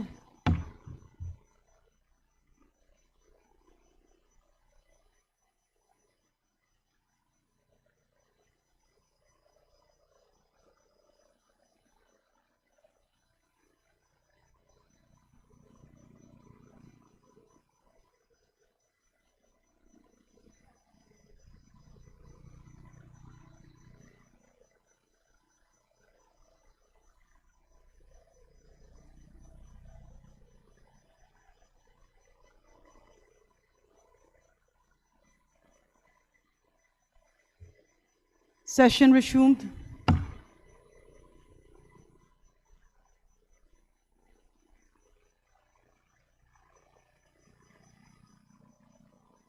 Thank you. Madam Speaker, distinguished colleague, landfill sa buong Pilipinas, 373 daw. Opo, tapos enough po ba yun for the operations of waste to energy? Wala pa. Not enough. Wala pa. Kulang. Kasi hinintay nga itong batas na ito eh. Pero ang tanong ko po naman, Madam Speaker, paano po ba natin i-address yung kakulangan ng sanitary landfills? Actually, yun nga po, ang problema, kulang. And in the first place, dahil konti lang, nagiging bundok, nagla-landslide. Marami pong issues dyan. For the record, ibang issue po ito na tinakal natin earlier in the passage of the bill. So yun po, Madam Speaker, how will we address the lack of sanitary landfills in the Philippines? Isang aspect din po siya ng problema, di ba po, sa WTE. Noon na nga, Madam Speaker, hanggang ngayon, nagbubundok na yung ating mga waste. Dahil nga wala, yung segregation mo, recycle at saka reuse, ginagawa na yon lalo-lalo na sa mga barangay. Nakikita may segregation sila. Pero ikita mo yung mga waste ng mga munisipyo, andun pa rin sa landfill pa rin napupunta. Kasi wala nga, unang-una, bago lang na-allow yung susunugin mo yung waste, bago lang yun. Kasi nung araw, yung Clean Air Act, ayaw talaga ni, alam mo na kung sinong author ng Clean Air Act, ayaw talaga niya na mayroong magsunog. Yung sunog ngayon, per Supreme Court, allowed na yon. So ito na lang hinihintay na bill para dumami yung ating waste to energy, para mabawasan yung ating landfill. Nakita mo yung nasunog dyan saan ba yun? Sa Nabutas ba yun? Butas, nakita mo yung nasunog dyan? Kung mayroong ganito, hindi ganun kadaming masusunog doon eh. To clarify, Madam Speaker, under the Clean Air Act, under Solid Waste Management Act, any form of incineration is not allowed. Bawal po. No? Meron lang subsequent Supreme Court ruling which clarified yung parang meets and bounds nito, and yun po yung minimension. Yeah. Pero still, this representation at pinanghahawakan natin, no, yung clear-cut black letter law which says incineration is not allowed. And if this law passes, ang effect nito ay may allowed forms of incineration na, which is yung under ng waste-to-energy framework.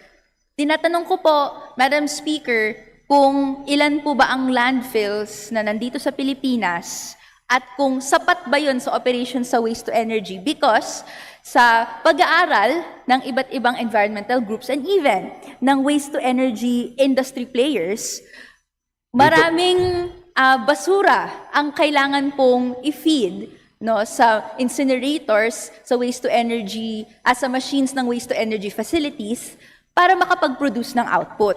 Pero may admission right now, Madam Speaker, na una, konti lang ang landfills sa Pilipinas. Ikalawa, hindi po iyon sapat for the operations of landfills in the Philippines, of waste-to-energy operations in the Philippines. So, ang next na tanong ko po, Madam Speaker, distinguished sponsor, Section 27, Paragraph 2 stipulates that use of imported municipal solid waste Bawal. will be done as WTE facility feedstock for a WTE facility. Prohibited po ba siya? Prohibited siya under this bill. Pwede po bang matanong, paano ba ito mamamonitor at may implement? Bawal yung mag-import ka ng waste. Yes Bawal po. yun. Bawal na bawal yun. Hindi papayagan yun.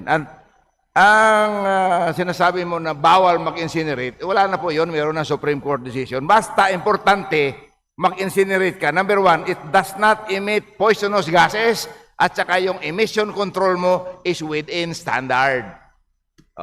Hindi na po bawal ngayon yun. Kaya ito, inaapura natin ito para magkaroon na ng waste-to-energy mga projects. Now, pag sinabi mo magkukulang pa yung waste-to-energy fuel, pwede naman yung boiler mo, gamitan mo na hindi lang waste.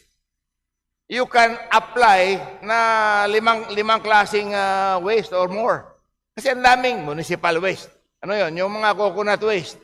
Yung forest waste na talagang patatanggalin mo sa forest para gumanda na yung tubo ng forest mo. Yung agricultural waste. If you have been to Isabela, there is a 20 megawatt waste to energy. Ang gamit nila, biomass, which is IPA. Yun lang. Nung araw, ang IPA, 30 centimos lang ang bili nila per kilo. Ngayon, napakaraming may hanap buhay. 2 pesos and 80 centavos na ang bili na sa 1 kilong IPA para ipid doon sa boiler nila para makakreate ng steam in order to power the turbine. Ayan po. So, itong waste to energy, marami na naghihintay nito, gusto mag-invest, pero pag sinabi mo na cited ito sa locality na kulang ang waste, hindi po. Hindi sila maglalagay doon sa mga areas na kulang ang waste. Na kung kulang talaga at kailangan yung power doon, at part lang ng power part lang ng mga boiler mo yung municipal waste, meron ka namang maraming ibang waste, agricultural waste. Yung harvest ng coconut, ang daming waste noon. So you can apply for multi-feed kung magkulang yung municipal waste, Mr. Madam Chair, actually yung name-mention na for example, coconut waste, etc., ang nakikita ko nga pang mas appropriate na solution dyan, yung biocomposting, na actually meron na tayong law and meron na tayong practices kung paano siya i-handle. Ang katotohanan, ang karamihan ng laman ng landfills ng Pilipinas na ngayon ay hirap natin talagang hanapan and syempre gawan ng solusyon ay plastic. And ang stance ng representation na to, as backed by data from environmental groups, burning plastic waste will result in the spewing of carcinogenic materials around communities. But Madam Chair, babalik po ako sa question, and I'd like to share an anecdote at ang isang nakita natin na troubling news kamakailan. May report po ang Rappler, February 2026 lang, kung saan na-alert po ang Philippine authorities of alleged illegal US e-waste shipments in Subic. at least 10 times pumasok po ang illegal e-waste imports sa bansa since March 2025. This is according to the US-based non-profit organization Basel Action Network. Kaya po ang tanong ko, noon, and I think hanggang ngayon under this bill, sinasabi natin na prohibited ang use of imported municipal solid waste bilang WT livestock. Pero paano pa po natin to i-monitor at i-implement? Meron nga pong instance dito, 10 beses sa nagdaang taon, e-waste. How toxic is e-waste po? Dahil nandyan po yung mga iba't ibang baterya, metal, at iba pang mga kemikal na maaari kung sinunog lang ay malanghap ng mga low-lying communities maging carcinogenic. So, yun po ang kinakatakutan at yun ang concern ng representasyon na to, Madam Speaker, distinguished sponsor. Paano po ba natin mamamonitor? Kung nasusunod po ba yung pag-prohibit ng pagpasok ng imported solid waste, given that may admission nga po na kulang yung landfills na ipapakain sa WTE facilities. Ay, hindi po ganoon. Ay, talagang dito, kaya nga kailangan natin ipasa na ito dahil bawal na talaga mag-import ng sinasabi mo municipal waste or city waste ba yun? Eh, bawal na talaga. Ang higpit, hindi lang may penal provision dyan kung hindi talagang suspend yung operation mo kung mag-import ka. Eh, hindi papayagan kung wala namang import permit, hulihin yan. Eh, nandyan naman kayong mga kabataan, makabayan, Import di ba? permit po, Sabihin, Madam tawagin Speaker. niyo yung police, dalhin niyo yung police, hulihin niyo yan, meron nag-import ng municipal waste, di ba? Eh, yung panahon ng President Duterte, pinasahuli sa Canada yung waste na in-import galing sa Canada. Tandaan mo? Eh, kung meron pumasok ka na sa Subic, nandyan naman kayo kabataan, dalhin niyo yung police doon, pahuli ninyo, di ba? Kung hindi ninyo maksyon ng kabataan, kami matatanda, si Congressman Dagook, kami pahuli namin. O, di ba? Ayaw ng kabataan, kami matatanda, papahuli namin yon, Madam Speaker. Gusto mo, bisayain ko na lang, Madam Speaker, translate mo. Yun nga po specifically yung concern ng representasyong itong, Madam Speaker. Meron pong news tayo, 10 times e-waste illegally imported galing sa Estados Unidos dito sa Pilipinas. Ito po ay nireport ng Rappler at galing po sa Basel Action Network, isa na pong non-profit galing sa US. Ibig sabihin, may trail of intelligence sila from US going to the Philippines. Right now po, ang pangamba natin, no, ma-facilitate pa at lumala pa yung import. Sabihin nating bawal, nakalagay sa batas na bawal. Pero bawal naman na dati pa eh. Pero nahayaan po ito. At ngayon, may introduce tayong framework na kinakailangan actually na maglaan at magbigay ng mas marami pang basura para yung incinerator natin hindi po i-turn off at tuloy-tuloy lang po siyang nagpoproseso. So, sa atin po, siguro po sa akin, Madam Speaker, I'm taking the responses of my distinguished sponsor na naninindigan siya na bawal according to the law. Pero as of now, no, meron tayong pag-leave sa implementing agencies ng implementation, pero up to question yung implementation kung nasi-safeguard ba niya po talaga kung nagagawang pagbawalan yung mga illegal e-waste or waste imports. But my point, Madam Speaker, no, beyond sa yung pangamba natin na dumami yung i-import illegally or even legally na basura dito sa Pilipinas para ito ay sunugin at magbigay at maglabas ng carcinogenics sa communities, maapektuhan tayo, maapektuhan yung tubig natin, no? Meron din po yung standing question na kung paano po ba nag-ooperate yung sanitary landfills dito sa Pilipinas. Nag-file po ng resolution last year ang kinatawan na ito, House Resolution 815. At nag-privilege speech din po ang representasyon na ito noong Marso lang. We covered the lack of accountability and oversight on these landfills. At nakita natin yung malawakang displacement dahil sa mga trash slides na nangyayari. Sa pagpasa ng bill na to, Madam Speaker, distinguished sponsor, we may expect the construction of more sanitary landfills around low-income communities.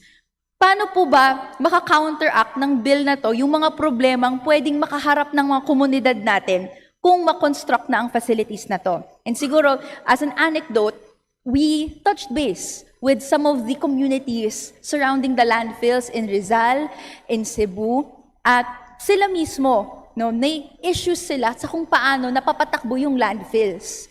No, may mga rules and regulations na dapat nasusunod, hindi nasusunod, yung baho, yung iba't ibang wastes, no, sa tubig, naapektuhan sila. But because of itong pag-introduce ng WTE, yung hindi natin mabantayan na pag-import ng waste, baka mas dumami yung sanitary landfills na hindi naman sang-ayon sa rules and regulations sa pag-operate. Paano po ba, Madam Speaker, good sponsor, paano natin maka-counteract yung mga problema na nare-raise ng mga komunidad natin? Madam Speaker, sinasabi mo komunidad, responsibility ng mga komunidad yan to safeguard. Kaya kailangan na natin ipasa itong batas na ito dahil yun na nga bumubundok na yung waste mo. At saka nung una, katulad ng halimbawa mo magsunog ng plastic, tandaan mo nung araw nung kunti pa yung coal plant natin dito. Lahat ng tao, no to coal. Pero nakita nila umaandar yung coal plant, wala naman palang usok. Bakit? Mayroon ng napakaraming technology ngayon. Pag incinerate mo ng coal, number one, dadaan yan sa water scrubber. Before dadaan sa water scrubber para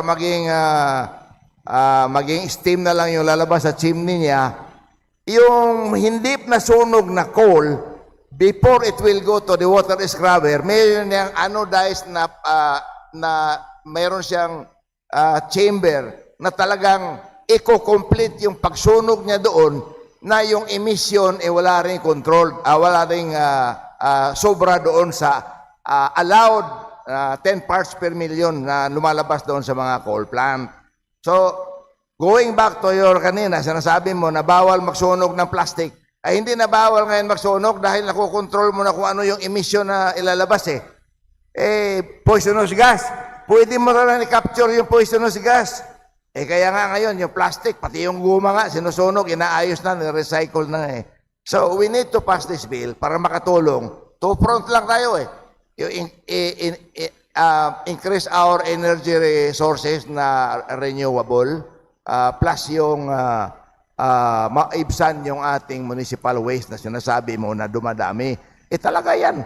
Kung tanungin mo si colleague natin, na Madam Speaker, si Congressman Erisi, Philippines produce 34% of the world's plastic waste. Kailangan na natin sunugin yun. Kailangan naman pagbigay natin ng permit pagsunog ka ng plastic, ay hindi lalabas yung poisonous fumes. Hindi lalabas yung mga emissions yan na more than 10 parts per million. So, mayroong control yan. So, ito naman, we suppose that this will become a law and we presume regularity dito sa batas na ito. Now, kung mayroong mga lapses, halimbawa, sinasabi mo na mayroon naman tayong batas na wala man tayong batas na nagbabawal mag-import ng municipal waste. Pero noong panahon ni Duterte, containers ng containers yung pinabalik niya doon. Tinawag niya yung Canadian ambassador. Pag hindi nyo pinaship out yan, dadalhin ko yan doon sa embassy ninyo. Bubuksan ko yan doon para doon ko idam. Kaya napabalik. Hindi man yun. Yung sinasabi mo nag-import ng municipal waste, yun yung mga biomass fuel plant siguro na nagkukulang na ng... I was just in Isabela and meron namang ginagawa doon na 15 megawatt, meron 20 megawatt. Nagkukulang na nga yung kanilang agricultural waste. So, yung waste, hindi lang yun. Kung mapasa natin ito, pati yung municipal waste ng Isabela, magagamit na nila. Kasi nagkukulang na yung kanilang ipa. Madam Speaker, ang mas nakikita kong solusyon sa issue ng plastic, hindi lang ng Pilipinas pero sa buong mundo, ay gumawa ng mas counting plastic. No? Mag-turn to alternatives, gaya ng nakikita nga natin sa ibang bansa, and even here, pero hindi gaano ka-supported at kaunlad, bioplastics or other alternatives na hindi po yung non-biodegradable plastics at sa punot dulo, yun nga po yung gagawa ng matinding waste crisis. No? At hindi po yung pagsunog ng plastic na mas malaki yung harm na binibitbit niya sa komunidad at down to the individual dahil kung anumang pong carcinogenic ang lalabas dahil dyan, yun po ay later sakit na pwedeng yung tao mag-suffer through. And siguro po, ang sabi, may technologies that will capture these poisonous gases, these fumes that should, provide complacency sa communities na pwede naman tong WTE. Pero kung titignan lang po natin yung pattern sa buong mundo sa kung paano nila hinahandle at pinapaunlad yung waste to energy, sa Europe, they're moving away from it. No? May ibang mode and ibang framework na po sila, circular economy, kung saan, at the end of the day, gumagawa sila ng mga produkto sa punot dulo na ito ay babalik at gagamitin pa rin sa loob ng economy. Hindi po maraming single use na at the end of the day, iba-burn and then supposedly lalabas bilang energy. Okay. Ang nagiging mga trend nga po dito, they will import their wastes to developing countries na may waste-to-energy frameworks at ang sasalo po ng harm ay yung mga developing countries na ito. Ito po yung nakikita natin sa iba't ibang bansa sa Southeast Asia. Ang gusto lang naman ng representasyon na ito ay ayaw matulad sa mga komunidad kung saan may gantong toxic fumes, waters because of the waste-to-energy framework. And ito po, may mga studies na ginawa po ang GAIA, ang Basel Action Network, iba't ibang mga environmental groups na at the end of the day, masasabi the current standards that we have, hindi pa po siya sapat. And hindi tayo safeguarded. No? Kung saan may nakita nga, actually ang GAIA, no, na may concentration levels of smog found in communities near the Dumaguete WTE, which exceeded the World Health Organization air quality guidelines. No? So, at the end of the day, andito po yung ating mga agam-agam dito sa framework na ito. And sa punot dulo, Madam Speaker, distinguished sponsor, nakikita natin yung pag-introduce ng framework na ito na mas makakasama sa mamamayang Pilipino. Alam ko yung concern, Madam Speaker, ng ating distinguished colleague. Tama naman yung concern mo. Pero ina-assume mo lahat ng batas may lusot eh. Ito na nga, pinagbabawal nga natin dito yung mga nag-i-emit ng poisonous gas. Now, Madam Speaker, if my distinguished colleague has time and my expense, hindi ko expense ng Congress, dalhin kita in the middle of Tokyo, papakita ko sa iyo, nagsusunog sila ng plastic. Eh kung ayaw mo pa doon, dalhin kita sa Copenhagen. May standing invitation ako sa Denmark. Ipapakita ko sa iyo na makiplastic, sinong pasasama iba? I have a standing invitation. Doon sa waste to energy sa Central Denmark, sa Copenhagen mismo, nagsusunog sila ng plastic. Walang amoy, walang poisonous gas. So, hypothetical naman masyado yung iyo na pag inalaw natin ito, maraming mamamatay. Eh, wala pa man namatay.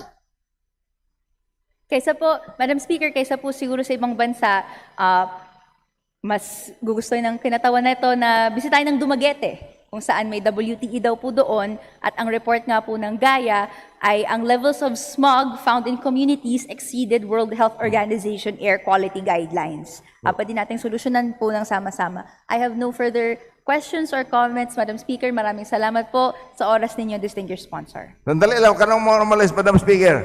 Isa pang lugar, Singapore. Punta, before going to Copenhagen, Singapore muna tayo. Dalhin kita doon sa isla. Papakita ko paano nila sinusunog yung kanilang waste para na walang lumalabas na poisonous gas. Yung emission standard is accordance to their standards. So, dito, dalawa lang naman ang pakay natin dito eh. In order to reduce our municipal waste after we reuse, recycle, and yung ating pag-segregate. Di ba?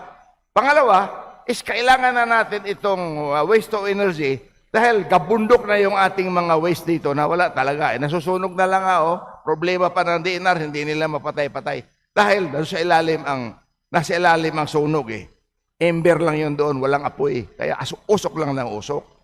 Now, hinihintay na ito ni Congressman Eresi, itong batas na ito, kasi maglalagay siya ng waste to energy dyan sa payatas. Huwag mo na hadlangan dahil pag sinadlangan mo ito, baka hindi tayo matapos. Madam Speaker. Madam Speaker, English colleague, siguro- maraming salamat. Apo, ang mas appropriate, may mga WTE facilities na sa Pilipinas.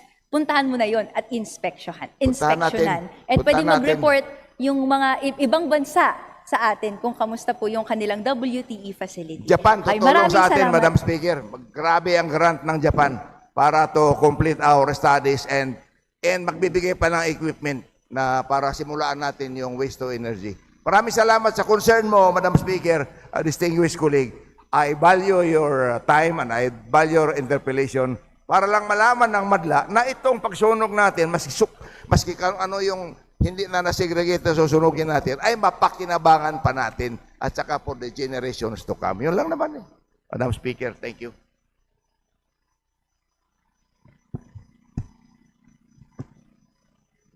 Majority Leader. Madam Speaker, I move to recognize the distinguished gentleman from Caloocan, Congressman Egay Irice, for his manifestation. Is the Honorable Ega Erisi manifesting or interpolating? Manifestation. Manifestation. The Honorable Ega Erisi is recognized for manifestation. Thank you, Madam Speaker, distinguished sponsor. I just would like to support the proposal of our colleague, Congressman Alvarez. Gusto ko rin po na ialay yung fear ng ating kasamahan si Congresswoman ko. Actually, kaya tayo may problema sa mga waste to energy sapagkat wala pa tayong batas na magbibigay, na magra-rationalize dito sa problema na ito. For example, in Dumaguete, kaya po nagkakaproblema. Alam nyo, mahal ang waste to energy kung maliit lang ang volume ng basura na susunugin. Kaya kung maliit lang ang volume, hindi po kayang, ito po ay hindi Mag-invest na malaki feasible pera. financially. Ito po ay, because this is a business. Yung waste to energy po is a business. Kailangan po may sapat na basura. Dahil kung kulang, isa-subsidize siya ng government. Pero kung may sapat na basura, magse-self-finance po yan. Sa Singapore po, ang waste nila doon is around 5,000 metric tons a day sa araw. Dalawa po yung kanilang waste to energy. Kayang-kaya. Dito po sa Metro Manila, we're producing 10,000 metric tons of solid waste. Kaya po, para tayong may minahan na magpuproduce ng electricity. At hindi na po natin kailangan na mag-import ng mga municipal waste dahil kahit po 2 waste-to-energy facility yung itayo natin dito, kulang pa rin sa laki ng basura na pinuproduce. Metro Manila pa lang po yan. Hindi pa kasama yung mga nearby cities, yung outskirt cities, Bacoor, na malalaki yan, yung Rizal, malaki po yan, sa Bulacan, malaki po yung waste production. Yan po ay isang tested technology na. Actually, hindi lang po incineration, meron pang technology ng gasification. So marami pong, kung yung tao po nakakapunta na sa buwan, mas madali pong problema yung pagprotekta ng environment. Ang importante lang po, merong sapat na basura.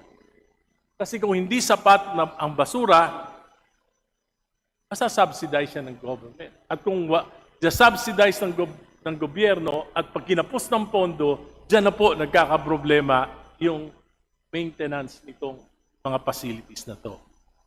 And sa pamamagitan ng batas na ito, mariregulate pa natin kung ilang dapat na waste-to-energy facility ang payagan sa bawat community. Hindi pwede payagan yung mga communities na kulang ang basura. Pero yun namang, for example, Metro Manila, actually po, pwedeng Sobra-sobra ang waste natin. ng Metro Manila. Isa pa po, it will be hypocritical kung makikita natin na yung mga kabataan, yung mga bata, pagkabaha dahil sa basura, namamatay, nagkakasakit.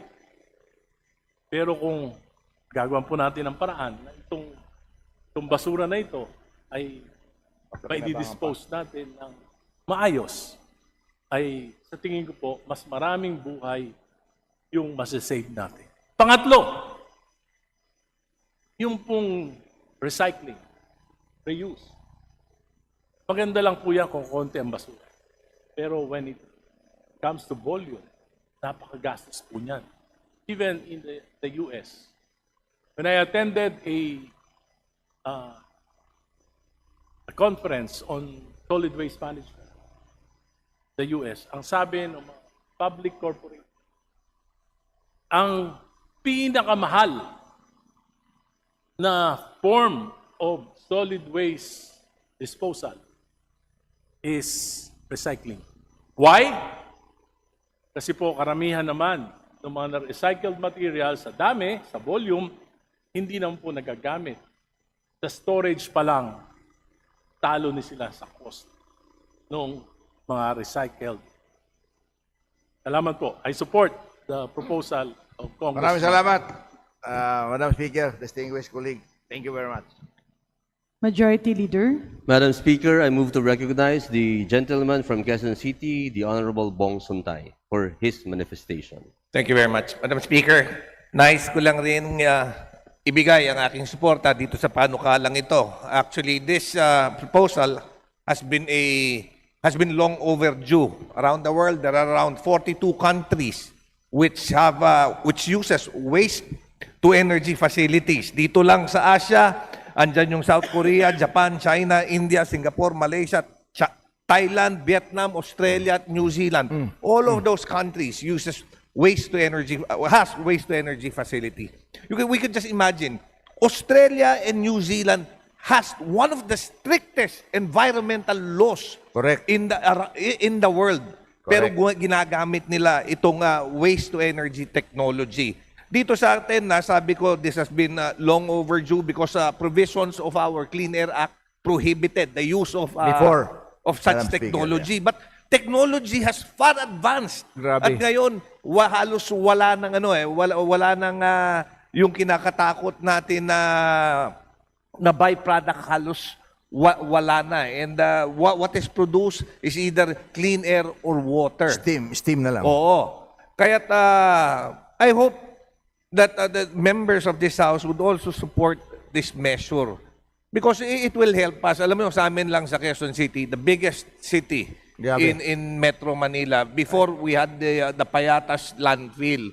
In fact, mas unhygienic and mas environmentally unfriendly pa nga yung mga operations ng open landfill. Because of the leachate it produces. Ang lapit-lapit pa naman sa Lamesa Dam. Pero ngayon, wala na yung Payatas and now we have to haul our garbage and spend so much money para dito sa hauling. But if we have this facility, palagay ko, mas madali na malinis natin ng ating bansa. So I would just like to give my support to the honorable proponent and to his measure. Maraming salamat po. Thank you, distinguished colleague. Thank you, Majority Leader. Madam Speaker, there being no member who wishes to interpolate the sponsor, I move to close the period of sponsorship and Madam debate. Speaker, What's the pleasure of the Honorable Marcoleta? just to give my manifestation of support to the distinguished sponsor of the Waste to Energy Bill. Please proceed. Thank you. Thank you, Madam Speaker, distinguished sponsor. As one of the principal authors of the Waste to Energy Act, I wholeheartedly support this bill. At kasama ko rin po ang ating kapita-pitagan na chair sa pagbalangkas ng panukalang batas na ito. The proposed Waste to Energy Act is a measure that responds to a fiscal reality we all recognize. that when solid waste is unmanaged, our government pays the price through higher collection and disposal costs, scarce landfill capacity, public health risks, and repeated flood-related spending. The National Economic and Development Authority Philippine Development Plan 2023 to 2028 lays the problem out clearly. It reported that in 2020, the estimated volume of waste generated was close to 17 million metric tons, with almost a third coming from Metro Manila, that only 39% of barangays are served by material recovery facilities and only 29% by sanitary landfills, and that diversion remained low at 54% as of 2021. Madam Chair, distinguished sponsor, this is a public finance and governance bill as much as it is an energy and solid waste bill. It gives local governments and investors a clear framework, but it also gives the state strong tools like monitoring, health safeguards, prohibitions, and enforcement so that waste to energy can be deployed, not only where it is safe, justified, and consistent with our waste diversion goals.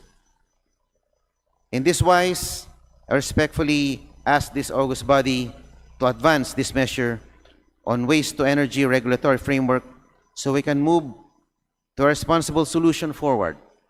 Maraming salamat, Madam Speaker, distinguished sponsor. Thank you, Madam Speaker, distinguished sponsor. Maraming salamat. Majority Leader.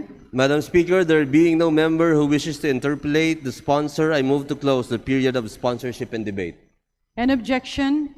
Hearing none, the period of sponsorship, debate, and interpellation on House Bill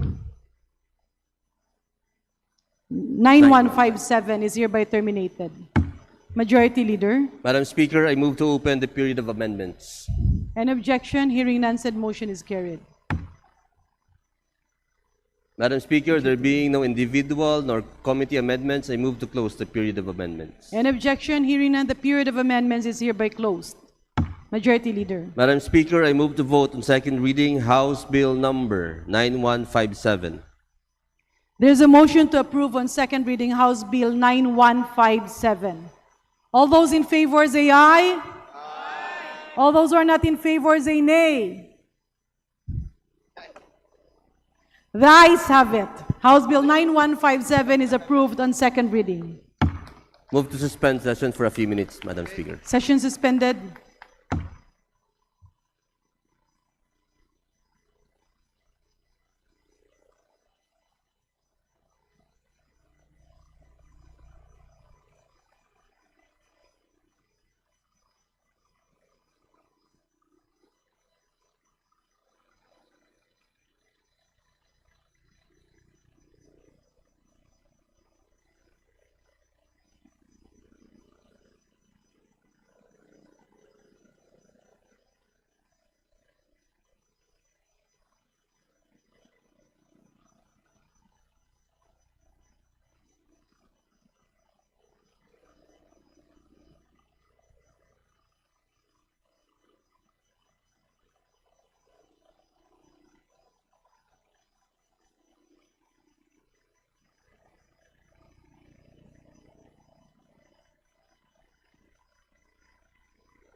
Session resumed. Madam Speaker, I move to consider House Bill number 8699, contained in Committee Report 231. And for this purpose, may I request that the Secretary General be directed to read the title of the bill. Any objection? Hearing none, the Secretary General is so directed. House Bill number 8699, an act promoting Philippine indigenous and traditional writing systems and providing for their protection, preservation, and conservation. Majority Leader. Madam Speaker, I move to open the period of sponsorship and debate and that the and that the Representative Maximo Y. Dalog Jr. be recognized to begin sponsorship of the measure. Any objection? Hearing none, the period of sponsorship and debate is hereby opened, and for this purpose, the Honorable Maximo Dalog Jr. of the Lone District of Mountain Province is hereby recognized. Thank you, Madam Speaker. On behalf of the Committee on Indigenous Cultural Communities and Indigenous Peoples, I am honored to sponsor House Bill number 8699, known as the Philippine Indigenous and Traditional Writing Systems Act, which seeks to promote, protect, preserve and conserve the indigenous and traditional writing systems of the Philippines, including Baybayin, Hanunuo, Buhid, Tagbanwa, Kulitan, and other pre-colonial scripts by formally recognizing them as national cultural treasures. The bill mandates their integration into basic and higher education, the development of digital archives and reference materials, and the conduct of cultural awareness activities with the National Commission for the Culture and the Arts as the lead agency in coordination with the Department of Education, Commission on Higher Education, Commission ng Wikang Filipino, and the National Commission on Indigenous Peoples. For our indigenous cultural communities and indigenous peoples, the institutionalization of their traditional writing systems is not merely a cultural aspiration. It is a matter of identity, dignity, and survival. These scripts are the written soul of indigenous peoples, expressions of their history, knowledge, and worldview that predate colonization by centuries. Without a legal framework to protect and promote them, these writing systems face irreversible extinction, taking with them irreplaceable indigenous knowledge, oral traditions, and a living link between our people and their ancestral past. To lose them is to lose a part of what makes us distinctly and proudly Filipino. Thank you very much, Madam Speaker. Majority Leader. Madam Speaker, there being no member who wishes to interpolate the sponsor, I move to close the period of sponsorship and debate. There is no other member who would wish to sponsor. There is a motion to close the period of sponsorship and debate. Any objection? Hearing none, said motion is carried. Majority Leader. Madam Speaker, I move to open the period of amendments. An objection? Hearing none, said motion is carried. Majority Leader. Madam Speaker, there being no committee nor individual amendments, I move to close the period of amendments. An objection? Hearing none, the period of amendments is hereby closed. Majority Leader. Madam Speaker, I move to vote on second reading, House Bill number 8699. There's a motion to approve on second reading, House Bill 8699. All those in favor say aye. Aye. All those who are not in favor say nay. The ayes have it. House Bill 8869 is approved on second reading. Thank you, Madam Majority Speaker. Leader. Madam Speaker, I move to suspend session for a few minutes. Session suspended.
Session is resumed. Majority Leader. Mr. Speaker, under the calendar of business for the day, I move to consider House Bill number 763 as contained in Committee Report number 250, submitted by the Committee on Government Enterprises and Privatization. And for this purpose, may I request that the Secretary General be directed to read the title of the bill. The Secretary General is directed to read the title of the bill. House Bill numbers 763, an act increasing the number of Board of Directors of the Mactan Cebu International Airport Authority, amending for the purpose Section 6 of Republic Act number 6958, otherwise known as the Charter of the Mactan Cebu International Airport Authority. Majority Leader. Mr. Speaker, I move to open the period of sponsorship and debate and that the Honorable Nathaniel M. Oducado be recognized to begin sponsorship of the measure. Is there any objection? The chair is none. Motion is approved. The honorable sponsor is recognized. Please proceed. Thank you, Mr. Speaker. Mr. Speaker, esteemed colleagues, a pleasant afternoon. I rise today on behalf of Representatives Eric Olivares and Representative Jonard Ahong Chan to sponsor House Bill 763, a vital and long overdue measure that seeks to amend Republic Act number 6958, updating the decades-old charter of the Mactan Cebu International Airport Authority, or MCIAA. For more than 35 years, the MCIAA has stood as one of the country's primary aviation gateways and a cornerstone of our national economy. It connects our islands to the world, drives tourism, and fuels regional growth. Yet, despite its modern facilities and global reach, its governance structure remains rooted in 1990. Unchanged, unresponsive, and increasingly misaligned with present-day realities. The city of Lapu-Lapu hosts this vital infrastructure. It carries the daily burden of airport operations from traffic congestion and environmental impact to public safety and urban strain. And yet, despite this undeniable stake, the host city has no direct voice, no vote, and no seat in the governing body that makes critical decisions affecting its people. When the original charter was enacted, Lapu-Lapu was still a component city. Today, it is rightfully evolved into a highly urbanized city, economically vibrant, administratively independent, and central to regional development. However, the law has not kept pace. While the province of Cebu and private sector's representatives are given seats in the MCIAA board, the very local government that physically hosts and sustains the airport remains excluded. This disconnect is often more than symbolic. It has real consequences. Policies on land use, infrastructure expansion, traffic systems, and environmental safeguards are crafted without the formal participation of the community most directly affected. This is not just a lapse in the representation, it is a gap in accountability, coordination, and equity. House Bill 763 offers a clear, reasonable, and necessary solution. First, it mandates the inclusion of the Lapu-Lapu mayor or a duly authorized representative as a permanent member of the MCIAA board of directors, ensuring that the city that hosts finally has a voice where it matters most. Second, it aligns national aviation policy with local governance, fostering better coordination between airport authorities and the city's development plans.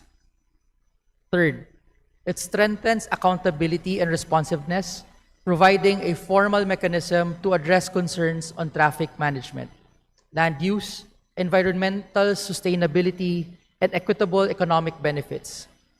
This is not a radical reform. It is a practical correction, one that brings governance closer to the people it affects. Mr. Speaker, this measure is anchored on a simple principle. Those who bear the impact must have a voice in the decision-making process. The bill does not seek privilege, it seeks fairness. It does not disrupt, it strengthens. It does not divide, it integrates.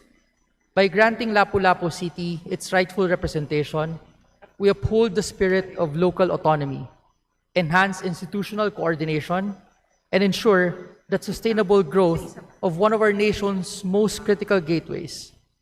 Let us correct a 35-year oversight. Let's bring governance into the present, and let us affirm that inclusive leadership is the foundation of lasting progress. For the people of Lapu-Lapu City, for the continued success of the MCIAA, and for the more responsive and equitable system of governance, I respectfully urge the swift approval of House Bill 763. Thank you, Mr. Speaker. Thank you, Honorable Odocado. Majority Leader. Mr. Speaker, there being no member who wishes to interpellate the sponsor, I move to close the period of sponsorship and debate. Is there any objection? The chair hears none. Motion is approved. The period of interpellation and debate is closed. Majority Leader. Mr. Speaker, I move to open the period of amendments. Is there any objection? The chair hears none. Motion is approved. Period of amendment is now open. Majority Leader. Mr. Speaker, there being no committee nor individual amendments, I move to close the period of amendments. Is there any objection? The chair hears none. The period of amendment is now closed. Majority Leader. Mr. Speaker, I move to vote on second reading, House Bill number 763. Is there any objection? The chair hears none. Motion is approved. There's a motion to approve on second reading, House Bill 763. All those in favor, say aye. Aye. All those against, say nay. The ayes have it. House Bill 763 is approved on second reading. Majority Leader. Mr. Speaker, I move to adopt House Resolution number 694 as contained in Committee Report number 172, and for this purpose, may I request that the Secretary General be directed to read the title of the resolution. Is there any objection? The chair hears none. The Secretary General is directed to read the title of the House resolution. Please proceed. House Resolution 694, Resolution congratulating and commending Representative Richard I. Gomez of the 4th Legislative District of Leyte for his exceptional accomplishments in international and regional shooting competitions from 2025 to 2026. Majority Leader. Mr. Speaker, I move to adopt House Resolution number 694 as contained in Committee Report number 172. Is there any objection? The chair hears none. Motion is approved. Majority Leader. Mr. Speaker, I move to consider House Resolution number 897 as contained in Committee Report number 228, and for this purpose, may I request that the Secretary General be directed to read the title of the resolution. Is there an objection? The chair hears none. Motion is approved. The Secretary General is directed to read the title of the House Resolution 897. Please proceed. House Resolution 897, Resolution congratulating and commending Filipino Olympian Carlos Caloy Edriel P. Yulo for winning medals in the 2025 Artistic Gymnastics World Championships held in Jakarta, Indonesia from October 19 to 25, 2025. Majority Leader. Mr. Speaker, I move to adopt House Resolution number 897 as contained in Committee Report number 228. Is there any objection? The chair is none. Motion is approved. House Resolution 897 is hereby adopted. Majority Leader. Mr. Speaker, I move to consider House Resolution number 898 as contained in Committee Report number 229, and for this purpose, may I request that the Secretary General be directed to read the title of the resolution. Is there any objection? The chair hears none. The Secretary General is directed to read the title of House Resolution 898. Please proceed. House Resolution 898, Resolution congratulating and commending Filipino prodigy Alaya Ayel Aguilar for winning the 4th world title in the 2025 Abu Dhabi World Professional Jiu-Jitsu Championship held at Mubadala Arena, Abu Dhabi, United Arab Emirates from November 12 to 22, 2025. Majority Leader. Mr. Speaker, I move to adopt House Resolution number 898 as contained in Committee Report number 229. Is there any objection? The chair hears none. All those in favor say aye. Aye. Those who are against say nay. The ayes have it. House Resolution 898 contained in Committee Report 229 is hereby approved. Majority Leader. Mr. Speaker, I move to consider House Resolution number 952 as contained in Committee Report number 242, and for this purpose, may I request that the Secretary General be directed to read the title of the resolution. Is there any objection? The chair is none. Motion is approved. The Secretary General is directed to read the title of House Resolution 952. Please proceed.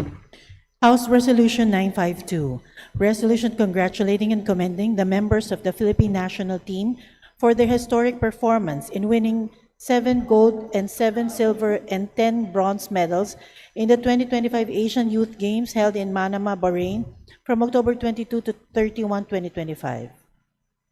Majority Leader. Mr. Speaker, I move to adopt House Resolution number 952 as contained in Committee Report number 242. Is there any objection? The chair is none. Motion is approved. All those in favor say aye. Aye. Those who are against say nay. The ayes have it. House Resolution 952 contained in Committee Report 242 is hereby approved. Majority Leader. Mr. Speaker, I move to consider House Resolution number 956 as contained in Committee Report number 243, and for this purpose, may I request that the Secretary General be directed to read the title of the resolution. Is there any objection? The chair is none. Motion is approved. The Secretary General is directed to read the title of House Resolution 956. Please proceed. House Resolution 956, resolution congratulating and commending the members of the Philippine National Athletics Team for their gold medal victories in the 2025 Southeast Asian Under-18 and Under-20 Athletics Championships held in Medan, Indonesia from November 15 to 18, 2025. Majority Leader. Mr. Speaker, I move to adopt House Resolution number 956 as contained in Committee Report number 243. Is there any objection? The chair is none. Motion is approved. All those in favor say aye. Aye. Those who are against say nay. The ayes have it. House Resolution 956 contained in Committee Report 243 is hereby approved. Majority Leader. Mr. Speaker, I move to consider House Resolution number 957 as contained in Committee Report number 244. And for this purpose, may I request that the Secretary General be directed to read the title of the resolution. Is there any objection? The chair hears none. Motion is approved. Secretary General is directed to read the title of House Resolution 957. Please proceed. House Resolution number 957, resolution congratulating and commending Brenda Ramos Sinampan for her historic 4 gold medal victory in the 2025 Asia Masters Athletics Championships held in Chennai, India from November 5 to 9, 2025. Majority Leader. Mr. Speaker, I move to adopt House Resolution number 957 as contained in Committee Report number 244. Is there any objection? The chair hears none. Motion is approved. All those in favor of House Resolution 957 say aye. Aye. Those who are against say nay. The ayes have it. House Resolution 957 contained in Committee Report 244 is hereby approved. Majority Leader. Mr. Speaker, I move to consider House Resolution number 958 as contained in Committee Report number 245, and for this purpose, may I request that the Secretary General be directed to read the title of the resolution. Is there any objection? The chair hears none. Motion is approved. The Secretary General is directed to read the title of House Resolution 958. Please proceed. House Resolution number 958, Resolution congratulating and commending Filipino World Pool Champion Jonas R. Magpantay for winning the gold medal in the 2025 World Pool Association Qatar World Cup 10-ball championship held in Doha, Qatar from October 23 to November 2, 2025. Majority Leader. Mr. Speaker, I move to adopt House Resolution number 258 as contained in Committee Report number 245. Is there any objection? The chair hears none. Motion is approved. All those in favor of House Resolution 958 say aye. Aye. Those are against say nay. The ayes have it. House Resolution 958 contained in Committee Report 245 is hereby approved. Majority Leader. Mr. Speaker, I move to consider House Resolution number 959 as contained in Committee Report number 246. And for this purpose, may I request that the Secretary General be directed to read the title of the resolution. Is there any objection? The chair hears none. Motion is approved. The Secretary General is directed to read the title of House Resolution 959. Please proceed. House Resolution 959, resolution congratulating and commending Filipino Memory Grandmaster Roberto M. Racasa for his outstanding performances in the 2025 World Memory Championships held in Mumbai, India from November 7 to 9, 2025, and the 2025 Asia Open International Memory Championships held in Hyderabad, India from November 15 to 16, 2025. Majority Leader. Mr. Speaker, I move to adopt House Resolution number 959 as contained in Committee Report number 246. Is there any objection? The chair hears none. Motion is approved. All those in favor of House Resolution 959 say aye. Aye. Those are against say nay. The ayes have it. House Resolution 959 contained in Committee Report 246 is hereby approved. Majority Leader. Mr. Speaker, I move to consider House Resolution number 960 as contained in Committee Report number 247. And for this purpose, may I request the Secretary General be directed to read the title of this resolution. Is there any objection? The chair hears none. Motion is approved. Secretary General is directed to read the title of House Resolution 960. Please proceed. House Resolution number 960, resolution congratulating and commending Filipino trail runner John Ray Stingray G. Onifa for his outstanding first place finishes in the Ultra Trail du Mont Blanc World Series events throughout the year 2025. Majority Leader. Mr. Speaker, I move to adopt House Resolution number 960 as contained in Committee Report number 247. Is there any objection? The chair hears none. Motion is approved. All those in favor of House Resolution 960, please say aye. Aye. Those are against, please say nay. The ayes have it. House Resolution 960 is hereby approved. Majority Leader. Mr. Speaker, I move to consider House Resolution number 963 as contained in Committee Report number 248. And for this purpose, may I request that the Secretary General be directed to read the title of the resolution. Is there any objection? No. The chair hears none. Motion is approved. The Secretary General is directed to read the title of House Resolution number 963. Please proceed. House Resolution number 963, resolution congratulating and commending Filipino junior weightlifter Albert Ian de los Santos for setting a new junior world record in the men's 71-kilogram clean and jerk event in the 2025 International Weightlifting Federation World Championships held in Fjord, Norway from October 2 to 11, 2025. Majority Leader. Mr. Speaker, I move to adopt House Resolution number 963 as contained in Committee Report number 248. Is there any objection? The chair is none. Motion is approved. All those in favor of House Resolution 963, please say aye. Aye.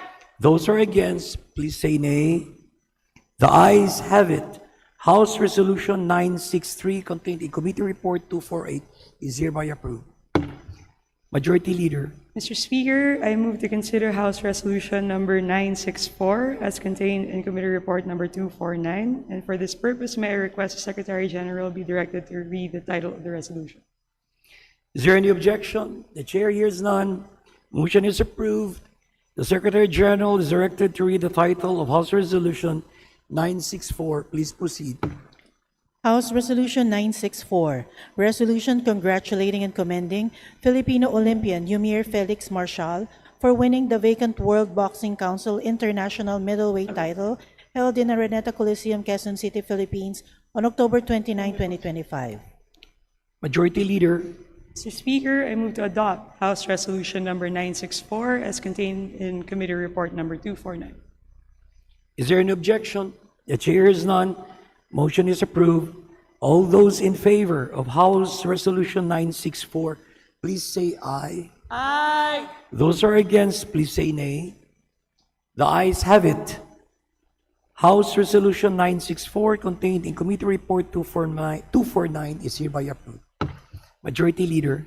Mr. Speaker, I move to consider House Resolution number 984 as contained in Committee Report number 260. And for this purpose, may I request that the Secretary General be directed to read the title of the resolution. Is there any objection? The chair is none. Motion is approved. The Secretary General is directed to read the title of House Resolution 984. Please proceed. House Resolution 984, resolution congratulating and commending Filipino para-swimmer Rick Daniel Pasadilla for becoming the most bemedaled Filipino para-athlete in the 2025 Asian Youth Para Games held in Dubai, United Arab Emirates from December 7 to 14, 2025. Majority Leader. Mr. Speaker, I move to adopt House Resolution number 984 as contained in Committee Report number 260. Is there any objection? The chair hears none. Motion is approved. All those in favor of House Resolution 984, please say aye. Aye. Those are against, please say nay. The ayes have it. House Resolution 984 contained in Committee Report 260 is hereby approved. Majority Leader. Mr. Speaker, I move to consider House Resolution number 895 as contained in Committee Report number 225. And for this purpose, may I request that the Secretary General be directed to read the title of the resolution. Is there any objection? The chair hears none. Motion is approved. The Secretary General is directed to read the title of House Resolution 895. Please proceed. House Resolution 895, resolution congratulating and commending the Technical Education and Skills Development Authority for the successful hosting of the World Skills ASEAN Manila 2025 competition and producing the strongest performance ever by the Philippine delegation to the biennial event. Majority Leader.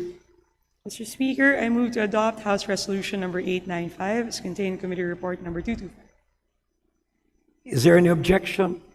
The chair hears none. Motion is approved. All those in favor of House Resolution 895, please say aye. Aye. Those are against, please say nay. The ayes have it. House Resolution 895 contained in Committee Report 225 is hereby approved. Majority Leader. Mr. Speaker, I move to consider House Resolution number 896 as contained in Committee Report number 226. And for that purpose, may I request that the Secretary General be directed to read the title of the resolution. Is there any objection? The chair hears none. Motion is approved. The Secretary General is directed to read the title of House Resolution 896. Please proceed. House Resolution 896, resolution commending and congratulating the Perpetual Help University on the occasion of its 50th founding anniversary in recognition of its 5 decades of academic excellence, service to the nation, and unwavering commitment to holistic education. Majority Leader. Mr. Speaker, I move to adopt House Resolution number 896 as contained in Committee Report number 226. Is there any objection? The chair hears none. Motion is approved. All those in favor of House Resolution 896, please say aye. Aye. Those are against, please say nay. The ayes have it. House Resolution 896 contained in Committee Report 226 is hereby approved. Majority Leader. Mr. Speaker, I move to consider House Resolution number 1001 as contained in Committee Report number 269. And for this purpose, may I request that the Secretary General be directed to read the title of the resolution. Is there any objection? The chair hears none. Motion is approved. The Secretary General is directed to read the title of House Resolution 903. Please proceed. 1001. I'm sorry. I stand corrected. House Resolution 1001. House Resolution 1001, a resolution commending and congratulating the Pinoy pop girl group Beanie for making history as the first Filipino pop group to perform at the Coachella Valley Music and Arts Festival 2026 and recognizing their contribution to the global promotion of Filipino talent and culture. Majority Leader. Mr. Speaker, I move to adopt House Resolution number 1001 as contained in Committee Report number 269. Is there any objection? The chair hears none. Motion is approved.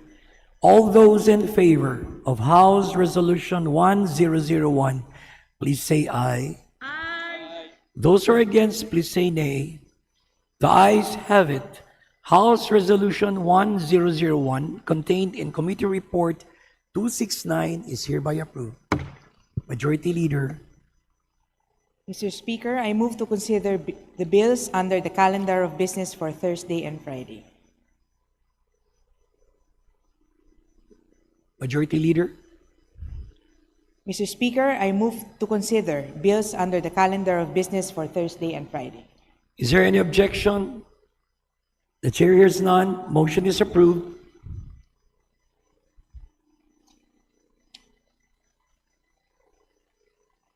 So, session suspended.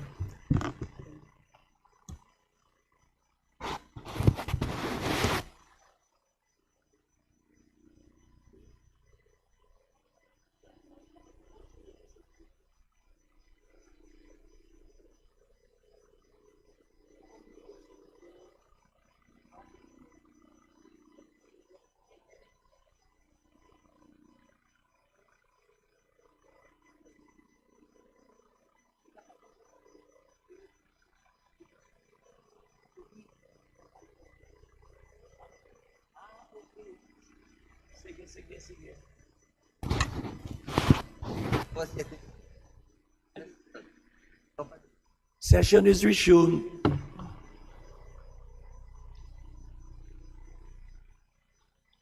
Majority Leader. Mr. Speaker, pursuant to our rules, I move for the omnibus consideration of the following local bills. House Bill number 8619, as contained in Committee Report number 218. House Bill number 8620, as contained in Committee Report number 219. House Bill number 8700, as contained in Committee Report number 232. House Bill number 8722, as contained in Committee Report number 237. House Bill number 8723, as contained in Committee Report number 238. House Bill number 8724, as contained in Committee Report number 238. House Bill number 9150, as contained in Committee Report number 262. House Bill number 9151, as contained in Committee Report number 263. House Bill number 9152, as contained in Committee Report number 264. House Bill number 9153, as contained in Committee Report number 265. House Bill number 9154, as contained in Committee Report number 266. And House Bill number 9155, as contained in Committee Report number 267. And for this purpose, may I request that the Secretary General be directed to read the title of the bills. Is there any objection? The chair hears none. Motion is approved. The Secretary General is directed to read the titles of the foregoing bills. Please proceed. House Bill number 8619, an act granting the condonation of the unpaid interest, penalties, and surcharges on the overdue obligations of the Maguindanao Electric Cooperative, Inc. to the Power Sector Assets and Liabilities Management Corporation. House Bill number 8620, an act granting the condonation of the unpaid interest, penalties, and surcharges on the overdue obligations of the Lanao del Sur Electric Cooperative, Inc. to the Power Sector Assets and Liabilities Management Corporation. House Bill number 8700, an act providing for the establishment of an indigenous training center in the city of Valencia, province of Bukidnon, and appropriating funds therefor. House Bill number 8722, an act upgrading the district office of the Land Transportation Office in the municipality of San Luis, province of Aurora, from a Class D to a Class B district office and appropriating funds therefor. House Bill number 8723, an act upgrading the district office of Land Transportation Office in the city of Ormoc, province of Leyte, from a Class D to a Class A district office and appropriating funds therefor. House Bill number 8724, an act upgrading the Land Transportation Office district office in the city of Dagupan, province of Pangasinan, from Class B to Class A and appropriating funds therefor. House Bill number 9150, an act upgrading the district office of the Land Transportation Office in the city of Iriga, province of Camarines Sur, from a Class D to a Class B district office and appropriating funds therefor. House Bill number 9151, an act converting the extension office of the Land Transportation Office located in the municipality of Sablayan, province of Occidental Mindoro, to a regular district office and appropriating funds therefor. House Bill number 9152, an act converting the extension office of the Land Transportation Office in the municipality of Guian, province of Eastern Samar, into a regular district office and appropriating funds therefor. House Bill number 9153, an act converting the extension office of the Land Transportation Office located in the municipality of Candelaria in the province of Quezon into a regular district office and appropriating funds therefor. House Bill 9154, an act converting the Land Transportation Office Extension Office in the municipality of San Agustin, province of Romblon, into a regular district office and appropriating funds therefor. And House Bill 9155, an act converting the Land Transportation Office Extension Office in the municipality of Rojas, province of Oriental Mindoro, into a regular LTO district office and appropriating funds therefor. Majority Leader. Mr. Speaker, I move to open the period of sponsorship and debate and that the respective explanatory notes be considered as a sponsorship of the said measures. Is there an objection? The chair is none. Motion is approved.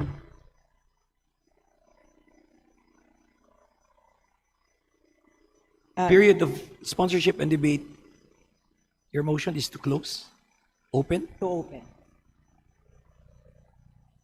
Session is suspended.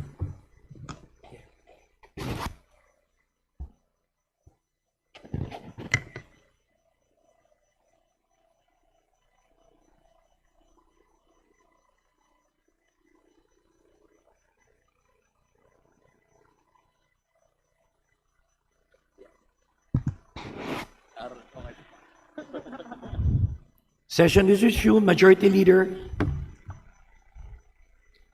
Mr. Speaker, there being no member who wishes to interpellate on the said measures, I move to close the period of sponsorship and debate. Is there any objection? There being none, motion is approved. The period of sponsorship and debate is hereby closed. Majority Leader. Mr. Speaker, there being no committee or individual amendments, I move to close the period of amendments. I'm sorry, Mr. Speaker, I withdraw my motion. Mr. Speaker, I move to open the period of amendments and approve the Committee on Amendments, if any, as contained in the respective committee reports of the aforementioned bills. Is there any objection? The chair is none. The period of amendment is now open.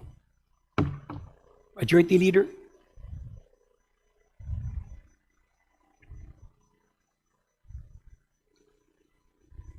Mr. Speaker, there being no amendments, I move to close the period of amendments. Is there any objection? The chair is none. Period of amendment is hereby closed. Majority Leader. Mr. Speaker, I move to vote on second reading the following House bills. House Bill number 8619 as contained in Committee Report number 218. House Bill number 8620 as contained in Committee Report number 219. House Bill number 8700 as contained in Committee Report number 232. House Bill number 8722 as contained in Committee Report number 237. House Bill number 8723 as contained in Committee Report number 238. House Bill number 8724 as contained in Committee Report number 239. House Bill number 9150 as contained in Committee Report number 262. House Bill number 9151 as contained in Committee Report number 263. House Bill number 9152 as contained in Committee Report number 264. House Bill number 9153 as contained in Committee Report number 265. House Bill number 9154 as contained in Committee Report number 266, and House Bill number 9155 as contained in Committee Report number 267. There is a motion. There's an omnibus motion to approve the aforementioned House bills on second reading. All those in favor, please say aye. Aye. Those who are against, please say nay. The ayes have it. All the aforementioned bills are approved on second reading. Majority Leader. Mr. Speaker, I move to designate the following members to the Conference Committee on the disagreeing provisions of House Bill number 8476 and Senate Bill number 1894, expanding the coverage of tertiary education subsidy. Representative Jude A. Asidre, Representative Roman T. Romulo, Representative Jaime R. Fresnedi, Representative Steve Chongbian Solon, Representative Ana Victoria Veloso Tuazon, and Representative Nico Raul S.J. Daza. There is a motion to designate the aforementioned members of the House to the said conference committee. Is there any objection? The chair hears none. Motion is approved. Majority Leader.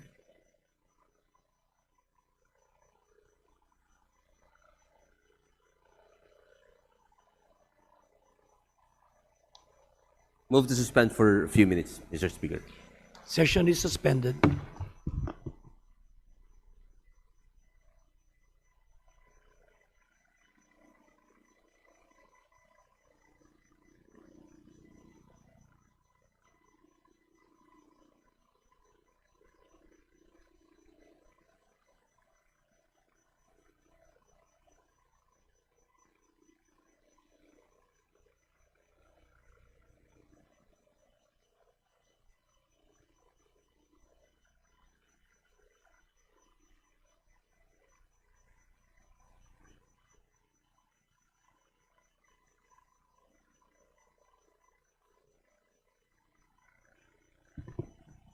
Session is resumed.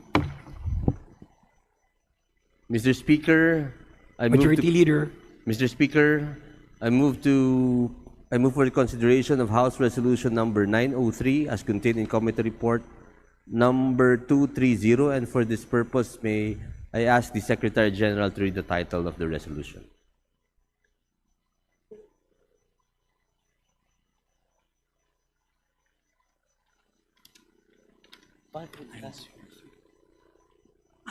Okay.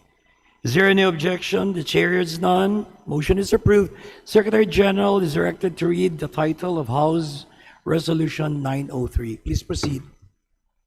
House Resolution 903. Resolution strongly urging the National Police Commission to effect the immediate conversion, reorganization, and/or upgrading of the Caloocan City Police Station into a full-fledged police district, and to issue the appropriate resolution in the exercise of its powers under Republic Act Number 6975 as amended by Republic Act Number 8551. Majority Leader. Mr. Speaker, I move to adopt House Resolution number 903. Is there any objection? The chair hears none. Motion is approved. All those in favor of House Resolution 903 contained in Committee Report 230, please say aye. Aye. Those who are against, please say nay. The ayes have it. House Resolution 903 contained in Committee Report 230 is hereby approved. Majority Leader. Mr. Speaker, with leave of the House, I move to open the privilege hour. Is there any objection? The chair is none. Privilege hour is now open. Majority Leader. Mr. Speaker, I move to recognize Representative Leila M. De Lima from Party List ML to avail of the privilege hour. The Honorable Representative Laila M. De Lima of the Party List ML is recognized. Please proceed. Thank you, Mr. Speaker. Mr. Speaker, dear colleagues, magandang araw po sa inyong lahat. I rise today to address a matter of utmost public interest and collective responsibility, one that crucially tests our commitment to democracy, local autonomy, and the protection of our people's rightful voice. 95,497.12. Let that figure sink in. This is the total hectares of land in Nueva Vizcaya that are currently open to mining operations. Mining that will fundamentally alter a locality's landscape, its waters, and its ecological systems, perhaps irreversibly. Mining that displaces entire communities, destroys local livelihoods, and shatters the economic fabric that generations have painstakingly built. Mining whose scars will persist long after the minerals are extracted and the corporations have moved on. Damage that is in most cases lasting and irremediable.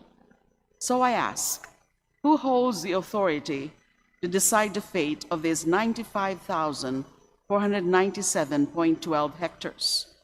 Who possesses the moral and legal right to determine whether our land, our water, and our people's future shall be surrendered to mining operations?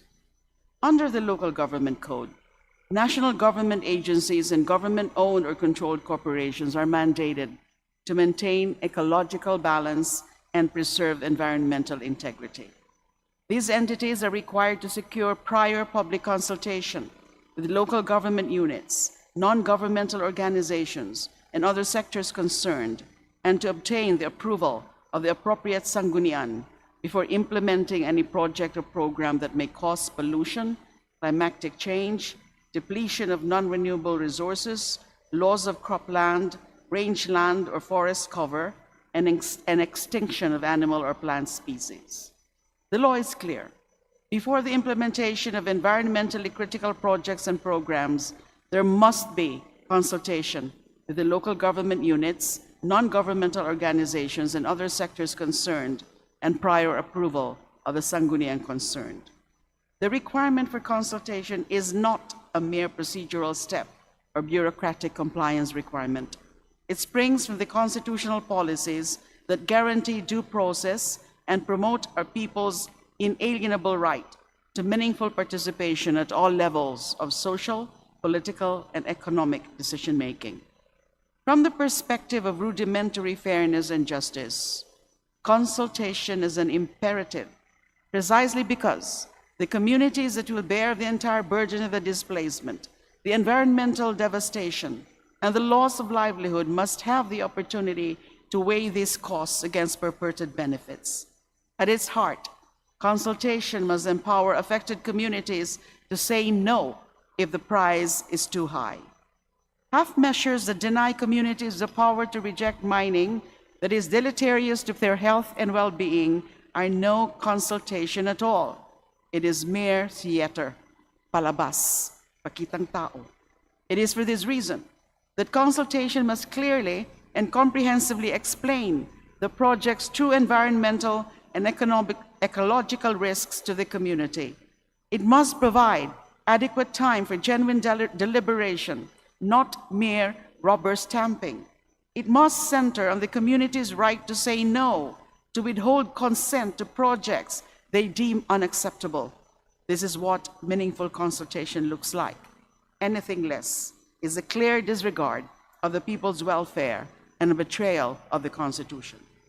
The Local Government Code makes it crystal clear. The DNR and MGB bear the primary duty to ensure genuine, thorough, and truthful consultations with communities and LGUs before mining projects proceed.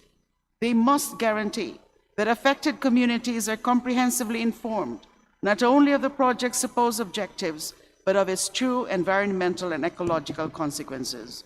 Only then can communities and sanggunians make an informed decision and, importantly, cast a genuine yes or no vote. That being said, hindi po ibig sabihin na wala ng papel ang ating mga lokal na opisyal. No less than Section 8 of the IRR of Republic Act number 7942 or the Philippine Mining Act of 1995 as amended mandates LGU officials to ensure that relevant laws and consultations are complied with. Moreover, the nature of public office as a public trust imposes an exacting duty on our leaders. Bigyan na po natin ng dignidad at integridad ang posisyon kung saan tayo iniluklok. This failure to consult manifests starkly in Barangay Bitnong, Dupax del Norte, where Woggle Corporation's mining exploration has been underway since August 2025. Local government units were deliberately bypassed, community voices disregarded, with only a briefing to officials in lieu of genuine consultation. Consequently, this representation introduced House Resolution number 413, demanding a full legislative investigation. What both the Senate and House hearings revealed was damning. Not a single instance of genuine consultation had occurred. Punong barangays from Dupax del Norte, who were present during the hearings, testified they were never truly consulted. The message was unmistakable. The company and DNR-MGB had already decided, tapos na ang boxing sa DNR pa lang. And yet, despite these findings, despite the community's documented resistance, the MGB's response reveals the true problem, a fundamental misalignment between what the law demands and what this agency actually does. Is the MGB a guardian of the law and people's rights, or has it become an enabler of narrow corporate interests? The MGB has repeatedly argued that consultation requirements do not apply to exploration permits. This is fundamentally flawed. Section 70 of the Mining Act exempts exploration permits from environmental impact assessments, but says nothing about exempting them from the consultation requirements mandated by the local government code. Section 23 of the Mining Act's IRR is crystal clear. Permittees must comply with sangguniang consultation before implementing their exploration work. Ironically, Woggle's own permit contains a near identical consultation requirement. During the House Committee on Natural Resources hearing last March 11, the MGB Region 2 revealed there are 9 pending mining applications in Nueva Vizcaya, all under evaluation. If we apply MGB's interpretation that consultation is not required for exploration permits, this sets a dangerous precedent and will leave subsequent mining applications unchecked. This convenient and dangerous interpretation of the law cannot bind local government units and communities in the face of their stark and evident opposition. Even more alarming, the MGB applies this flawed interpretation not only at exploration stages, but also during implementation, development, and utilization stages, leaving affected communities consistently disregarded, most critically during mining permit renewals. Let's talk about financial or technical assistance agreements, or the FTAA. FTAAs are agreements allowing the full foreign participation in large-scale mineral exploitation, the highest level of mining rights. These agreements are statistically rare, yet extraordinarily consequential. Only 6 FTAAs currently exist in the Philippines. As of February 28, 2026, these 6 agreements alone blanket 102,255.3134 hectares of Philippine territory, extracting gold, copper, nickel, and magnetite sand. That is land that will never be the same. That is wealth extracted and communities left behind. In Nueva Vizcaya, Oceana Gold Philippines holds FTAA number 001, covering a contract area situated in the provinces of Nueva Vizcaya and Quirino, which expired on June 20, 2019. The Sangguniang Panlalawigan of Nueva Vizcaya declared its strong opposition to the renewal of the FTAA number 001. On July 14, 2021, without compliance with the consultation requirement, and in the face of the community and local government units' strong opposition, the Office of the President, nevertheless, upon the recommendation of the DNR, entered into an addendum agreement with OceanaGold for the supposed renewal of FTAA number 001. Now let me be blunt. OceanaGold, holder of FTAA number 001, is no stranger to us. This is not a company with a clean slate. In 2008, as chairperson of the Commission on Human Rights, this representation personally directed an investigation into credible reports that OceanaGold had committed serious human rights violations against the residents of Barangay de Dipio in Nueva Vizcaya. In 2009, this representation visited the mine site, conducted an on-site inspection, and spoke directly with the affected community. What we found deeply troubled us. In 2011, the inquiry concluded in CHR Resolution number 2011-004, which documented a systematic pattern of human rights abuses. The CHR found OceanaGold guilty of serious violations, displacing residents, violating property rights, restricting freedom of movement, endangering community security, suppressing indigenous cultural rights, and threatening access to clean water. These human rights violations are not isolated incidents. They are symptoms of a systemic failure. Despite clear constitutional guarantees mandating consultation and public participation, the DNR-MGB treats consultations as a mere compliance checkbox during initial applications. Para sa kanila, ang konsultasyon ay procedural step lamang, hindi substantive requirement. But here's the critical question. Can consent granted 25 years ago bind the next generation without a new round of consultation? Consider the stakes. In the next quarter century, we face accelerated climate change, more intense heat waves, catastrophic floods and devastating droughts, along with significant demographic movements. Our food systems, our agriculture, our communities will transform. Yet the MGB insists that approvals from 25 years past remain valid for renewal. This is not just presumptuous, it is dangerous. Mali ito. Hindi ito makatwiran. Logically, any and all activities under the FTAA's development and utilization periods end within the 25-year term. Otherwise stated, all consultations and approvals under Sections 26 and 27 of the Local Government Code on the FTAA activities can only be conducted in the context of a 25-year term.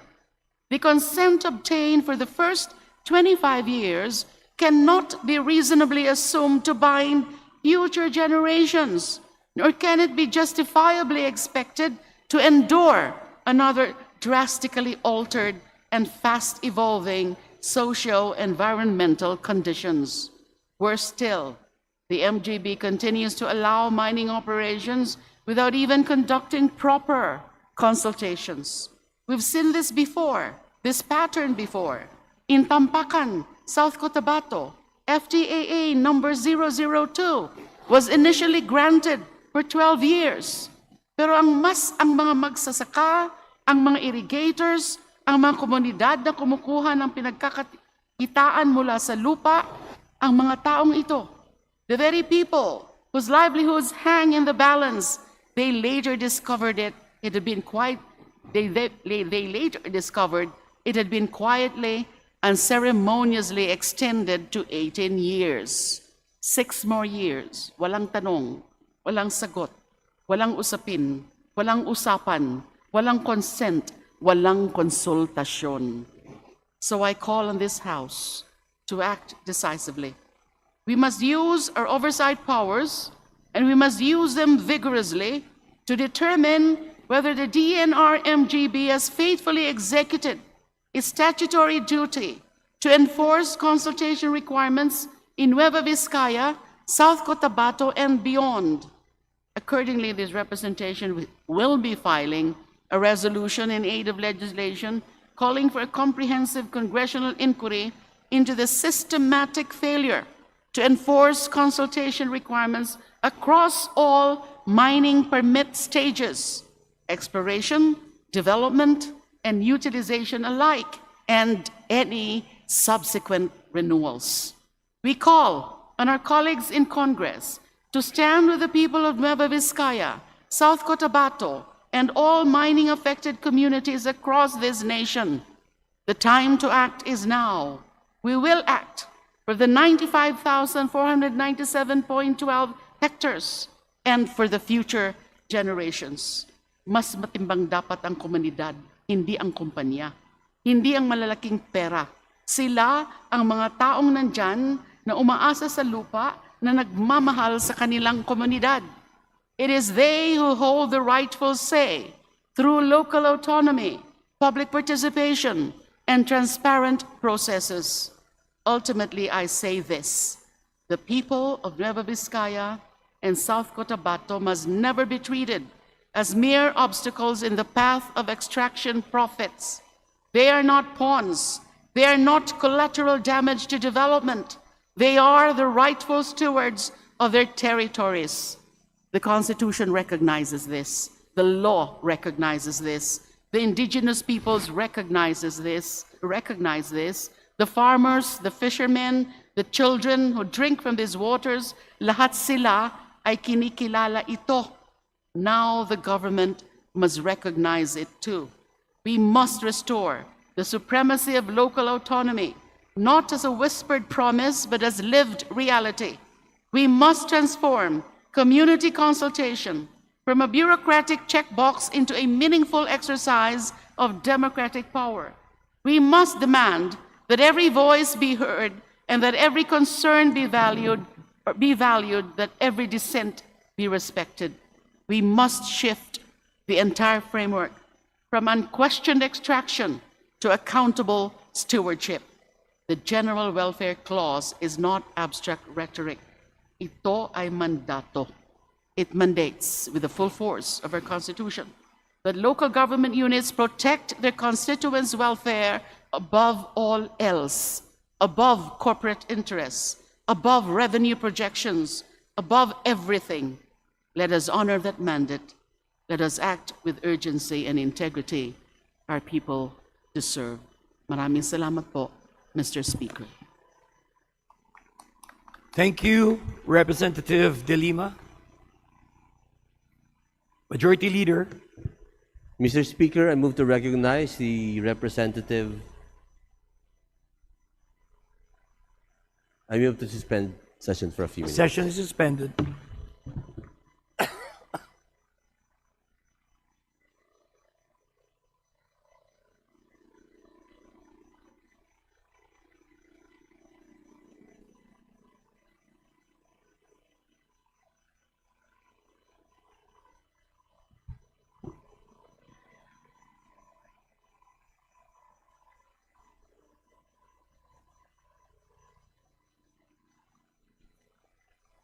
Session is resumed.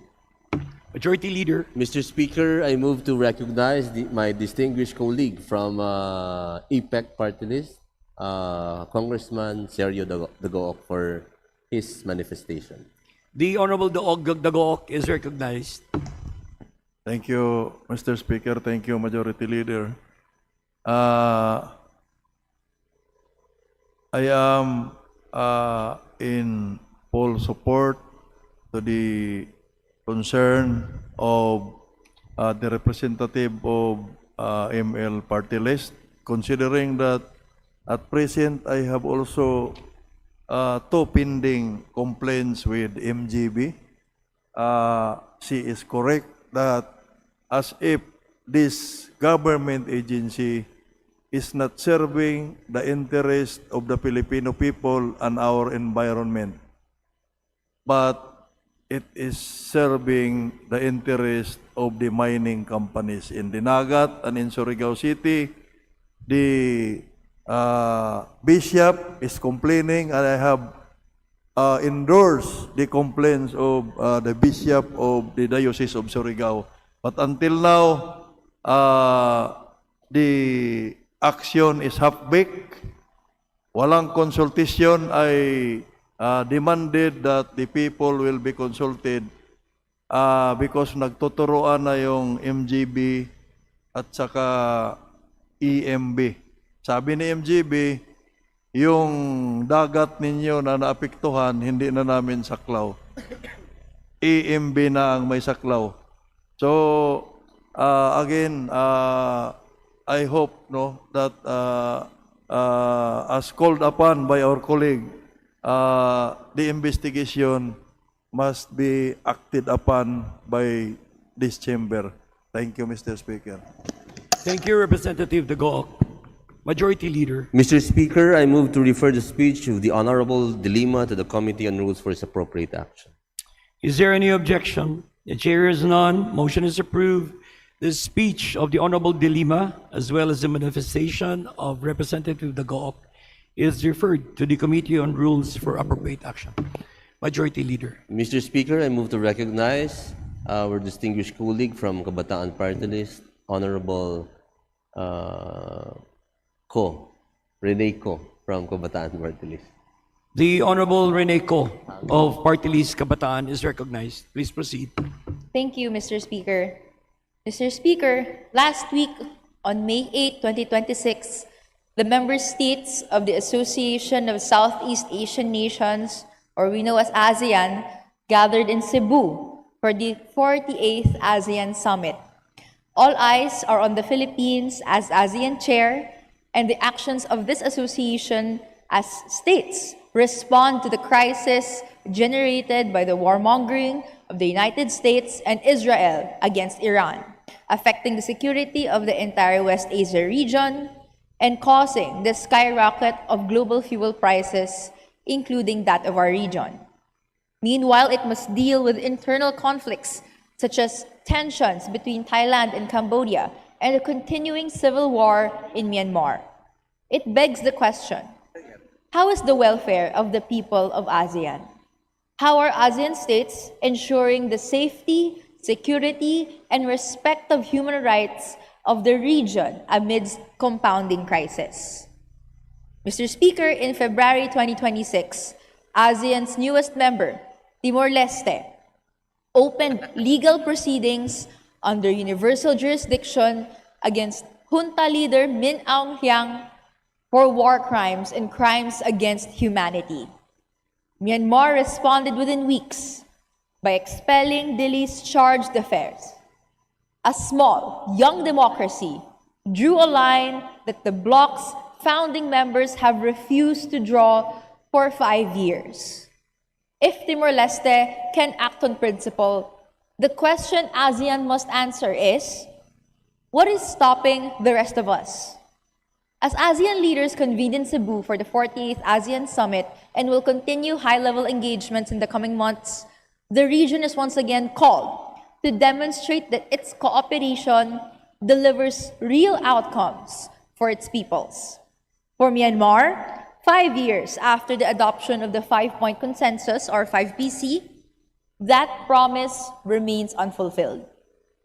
Although adopted with coup leader Min Aung Hlaing's participation, none of its 5 points, ending violence, inclusive dialogue, humanitarian access, appointment of a special envoy, and a visit by that envoy to all parties, have been meaningfully implemented. None of them. From the 38th to the 47th ASEAN summits, the junta was barred from political representation at high-level meetings. The bloc's one consistent act of pressure. It was procedural, not substantive, and the junta absorbed it without changing course. At the 47th summit, ASEAN leaders declined to endorse the junta's elections, stated that cessation of violence must precede any electoral process, and tasked senior officials to consider a longer-term special envoy, implicitly acknowledging that the rotating annual system had failed. They introduced, for the first time, language on cross-border humanitarian access. Leaders also formally acknowledged deep concern over the lack of substantial progress in the 5PC. They then reaffirmed the consensus anyway. Then, the junta proceeded with its sham elections regardless. It initiated so-called quote-unquote peace dialogues to project willingness for political resolution while imposing martial law across 60 townships in April 2026 under a 90-day emergency ordinance, the latest in a series of martial law expansions since the 2021 coup. What the evidence shows is plain, Mr. Speaker. The 5PC, designed as leverage, has become a shield. By reaffirming it summit after summit without benchmarks, timelines, or consequences for non-compliance, ASEAN has given the junta exactly what it needs: the appearance of diplomatic engagement without accountability. ASEAN's insistence on a Myanmar-owned, Myanmar-led solution, a principle with genuine merit, has in practice become institutional permission to wait for a political will the junta has no incentive to produce. The junta lost the last election it could not rig. It then seized power, detained the opposition, and rewrote the rules. ASEAN has spent 5 years engaging this losing side. Myanmar's people, meanwhile, have not been silent. They have boycotted the junta's elections in the millions, sustained a civil resistance movement across years of brutal suppression, and built parallel governing structures from the ground up. As chair, the Philippines inherits both that record and the responsibility to change it. The Philippines has not recognized the electoral outcome, with Foreign Affairs Secretary Teresa Lazaro stating ASEAN will not recognize the military's election. But credibility demands more than non-recognition. Her January 2026 visit to Naypyidaw, where she met Min Aung Hlaing without stated conditionality, drew condemnation from civil society organizations in Myanmar and the Philippines as conferring legitimacy on the junta accused of war crimes. Following Min Aung Hlaing's inauguration as president on April 10, Manila reaffirmed that it will continue to engage relevant authorities and stakeholders in Myanmar, while international partners rejected the electoral process outright. The question in Cebu and moving forward is not whether the Philippines understands the stake. It is whether this chairmanship will be defined by what it chose to do when it mattered the most. The answer must begin with clarity. ASEAN cannot recognize the military-led government in Myanmar regardless of any change in title or institutional arrangement, and military representation must remain suspended across all ASEAN meetings. Engagement must shift to legitimate representatives, the National Unity Government, ethnic revolutionary organizations, and the civil society actors the 5PC was ostensibly designed to protect. The 5PC itself must be formally reviewed, not to produce yet another diplomatic statement, but to honestly account for 5 years of non-implementation against the realities on the ground. Humanitarian aid must reach all affected communities, including the Rohingya, through cross-border channels that do not depend on military cooperation or gatekeeping. And ASEAN member states must actively support accountability cases brought under universal jurisdiction like that done by Timor-Leste. ASEAN's principles of peace, stability, and respect for the rule of law cannot be upheld if ambiguity persists in the face of ongoing violence and repression. Rather than enable the masking of the junta's military violence as state functions, ASEAN formations must unequivocally show solidarity with the Myanmar people's desire for true liberation from oppressive regimes. Mr. Speaker, 5 years of consensus have produced nothing. It is time for consequence. I yield the floor, Mr. Speaker.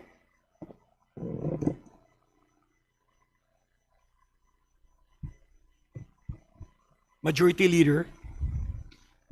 Mr. Speaker, I move to refer the speech of the Honorable Ko to the Committee on Rules for its appropriate action. Is there any objection? The chair is none. Motion is approved. The speech of the Honorable Rene Ko is referred to the Committee on Rules for its appropriate action. Majority Leader. Mr. Speaker, in accordance with the rules governing inquiries in need of legislation, I move to refer the following House resolutions to the appropriate committees. House Resolution number 835 to the Committee on Basic Education and Culture. House Resolution number 836 to the Committee on Basic Education and Culture. House Resolution 837 to the Committee on Basic Education and Culture. House Resolution number 838 to the Ad Hoc Committee on Legislative Energy, Action and Development. House Resolution number 840 to the Committee on Housing and Urban Development. House Resolution number 841 to the Committee on Higher and Technical Education. House Resolution number 850 to the Committee on Transportation. House Resolutions number 852 and 857 to the Ad Hoc Committee on Legislative Energy, Action and Development. House Resolution number 864 to the Committee on Public Works and Highways. House Resolution number 865 to the Committee on Natural Resources. House Resolution number 866 to the Committee on Health. Sa diretso na to. House Resolution number 867 to the Committee on Ways and Means. House Resolution number 875 to the Ad Hoc Committee on Legislative Energy, Action and Development. House Resolution number 877 to the Special Committee on Southern Tagalog Development. House Resolution number 886 to the Committee on Energy. House Resolution number 887 to the Ad Hoc Committee on Legislative Energy, Action and Development. House Resolution number 889 to the Committee on Energy. House Resolution number 899 to the Committee on Indigenous Cultural Communities and Indigenous Peoples. House Resolution number 900 to the Committee on Welfare of Children. House Resolution number 910 to the Committee on Justice. House Resolution number 914 to the Ad Hoc Committee on Legislative Energy, Action and Development. House Resolutions number 920 and 921 to the Committee on Basic Education and Culture. House Resolutions number 924, 925, 937 to the Committee on Health. House Resolution number 946 to the Committee on Energy. House Resolution number 950 to the Committee on Housing and Urban Development. House Resolutions number 961 and 962 to the Committee on National Defense and Security. House Resolution number 965 to the Committee on Energy. House Resolution number 966 to the Committee on Housing and Urban Development. House Resolution number 967 to the Committee on Agriculture and Food. House Resolution number 968 to the Committee on National Defense and Security. House Resolution number 969 to the Committee on Justice. House Resolution number 970 to the Committee on Transportation. House Resolution number 971 to the Committee on Information and Communications Technology. House Resolution number 974 to the Committee on Labor and Employment. House Resolution number 976 to the Committee on Energy. House Resolution number 978 to the Committee on Energy. House Resolution number 979 to the Committee on Energy. And House Resolution number 980 to the Committees on Public Information and Communications Technology. Is there any objection? The chair hears none. Motion is approved. The aforementioned resolutions are referred to the appropriate committees. Majority Leader.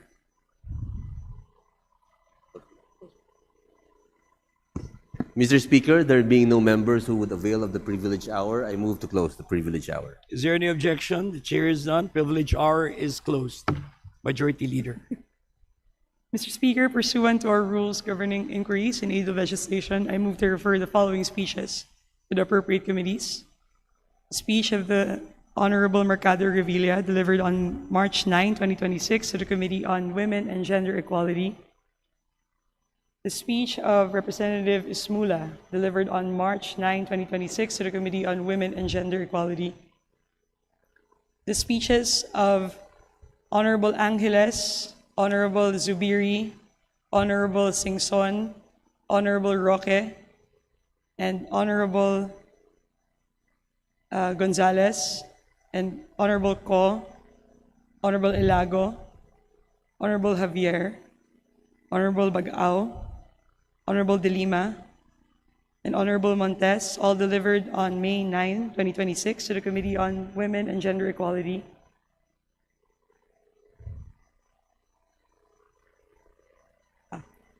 The speech of Honorable Ko to the Committee of Welfare and Children, delivered on May 9, 2026. The speech of Honorable Santos, delivered on March 10, 2026, to the Special Committee on ASEAN Affairs. The speech of the Honorable Mendoza, delivered on March 10, 2026, to the Special Committee on ASEAN Affairs. The privileged speech of the Honorable Santos, delivered on March 10, 2026, to the Committee on Public Works and Highways. The speech of the Honorable Roman, delivered on March 10, 2026, to the Ad Hoc Committee on Legislative Energy, Action, and Development. The speech of the Honorable Jokno, delivered on March 10, 2026, to the Committee on Public Order and Safety.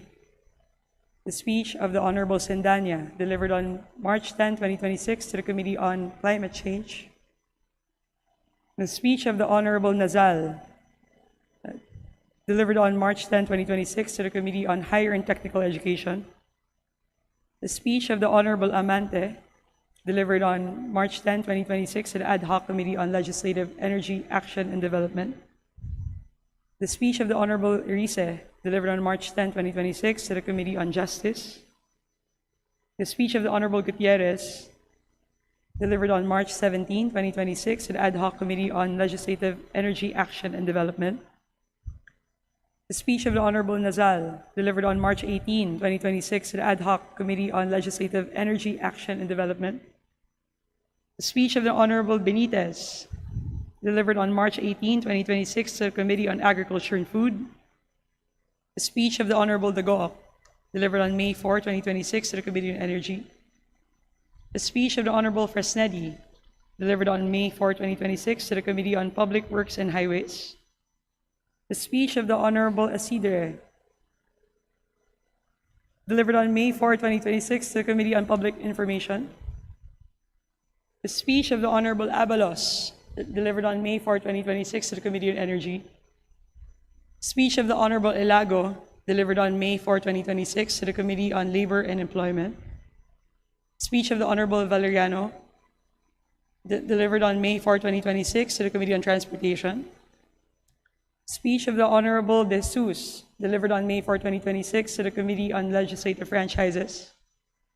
Speech of the Honorable San Fernando, delivered on May 4, 2026, to the Committee on Labor and Employment.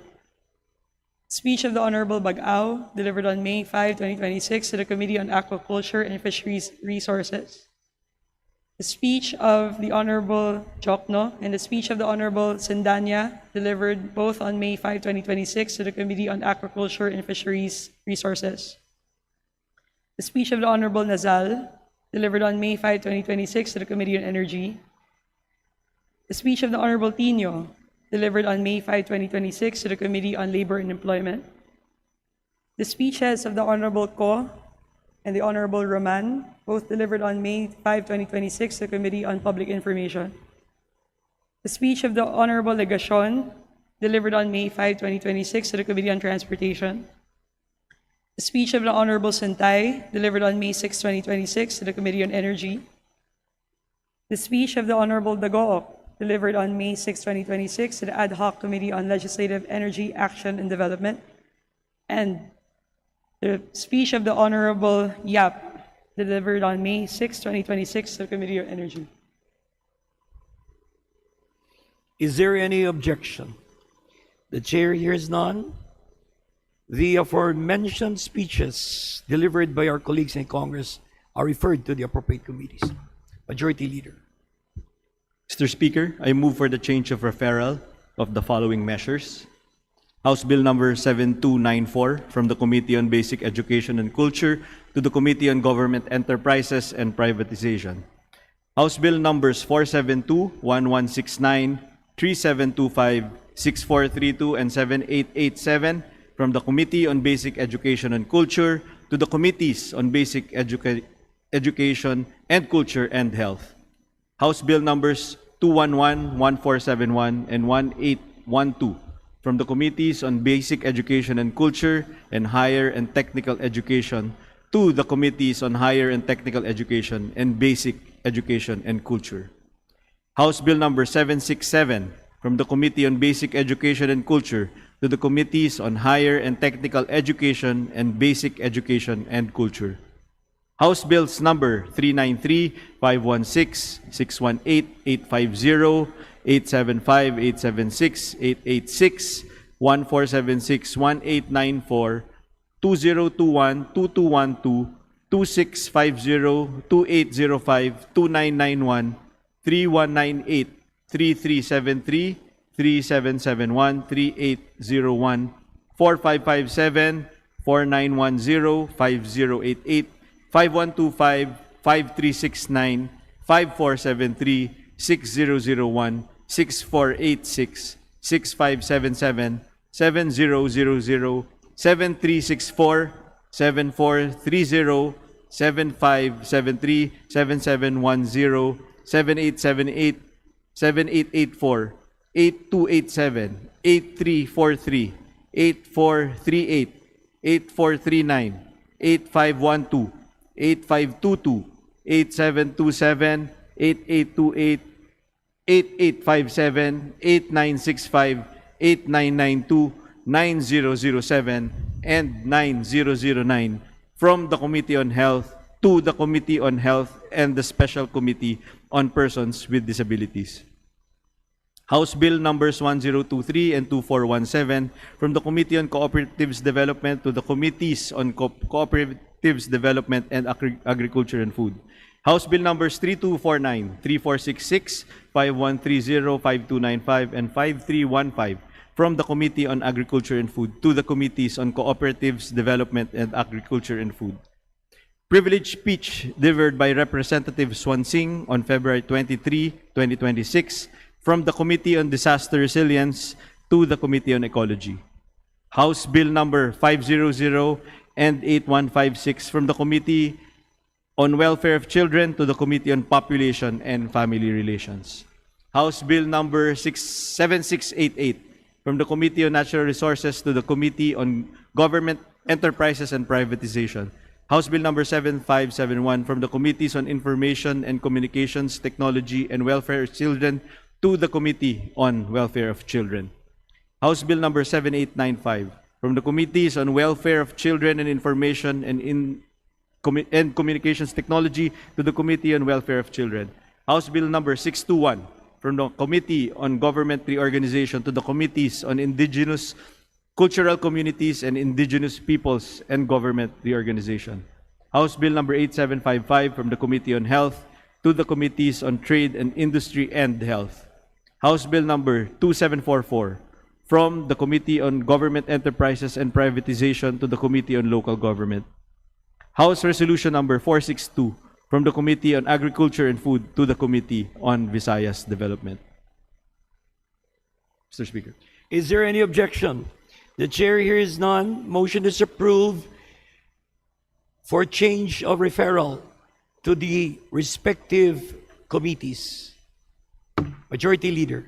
Mr. Speaker, I move to include additional co-authors to House Bill number 763, 8461, 8392, 8420, 8699, 8700, 8702, 8869, 8876, 9048, 9157, and 1004, and House Resolution numbers 694, 826, 895, 896, 897, 898, 903, 905, 906, 952, 956, 957, 958, 959, 960, 963, 964, 984, 1001, and 1004 as contained in the list to be submitted by the Committee on Rules. Is there any objection? The chair is none. Motion is approved.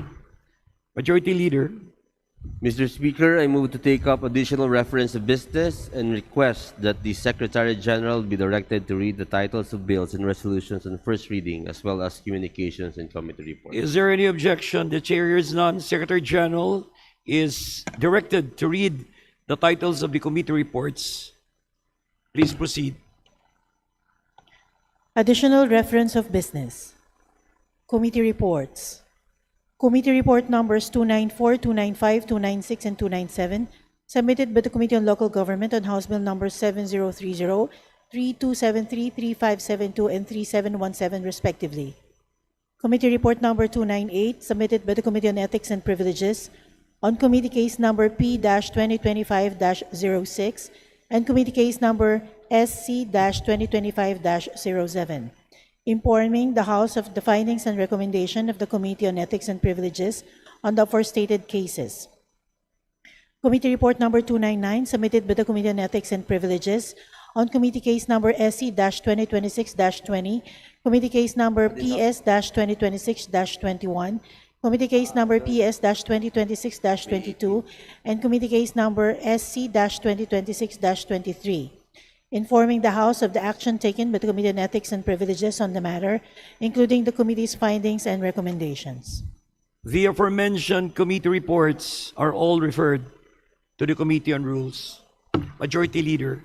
Mr. Speaker, pursuant to our rules and upon the request of the chairperson of the Committee on Poverty Alleviation, I move to recommit House Bill number 8413 under Committee Report number 145 to the Committee on Poverty Alleviation.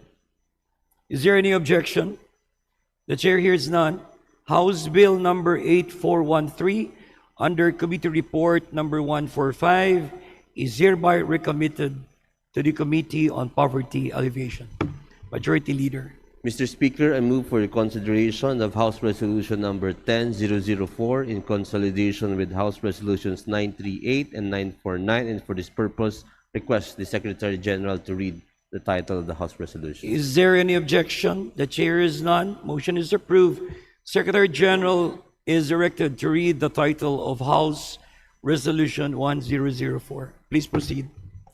House Resolution 1004, resolution expressing the profound condolences of the House of Representatives to the family of Honorable Salvador B. Britannico, former representative of the Barangay Association for National Advancement and Transparency, party list, during the 14th Congress and representative of the province of Iloilo during the regular Batasang Pambansa.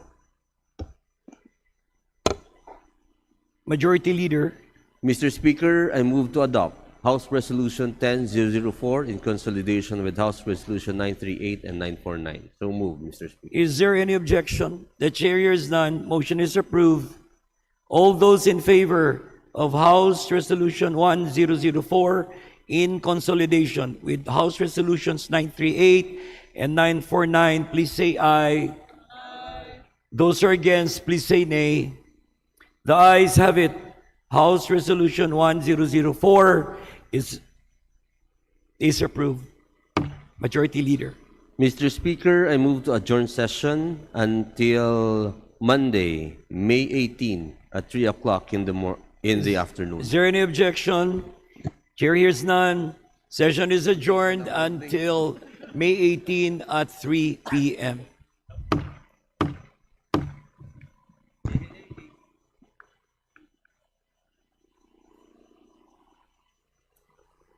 Thank you, ah. Nanibago naman ako eh. Teka, may bakasyon eh. Salamat.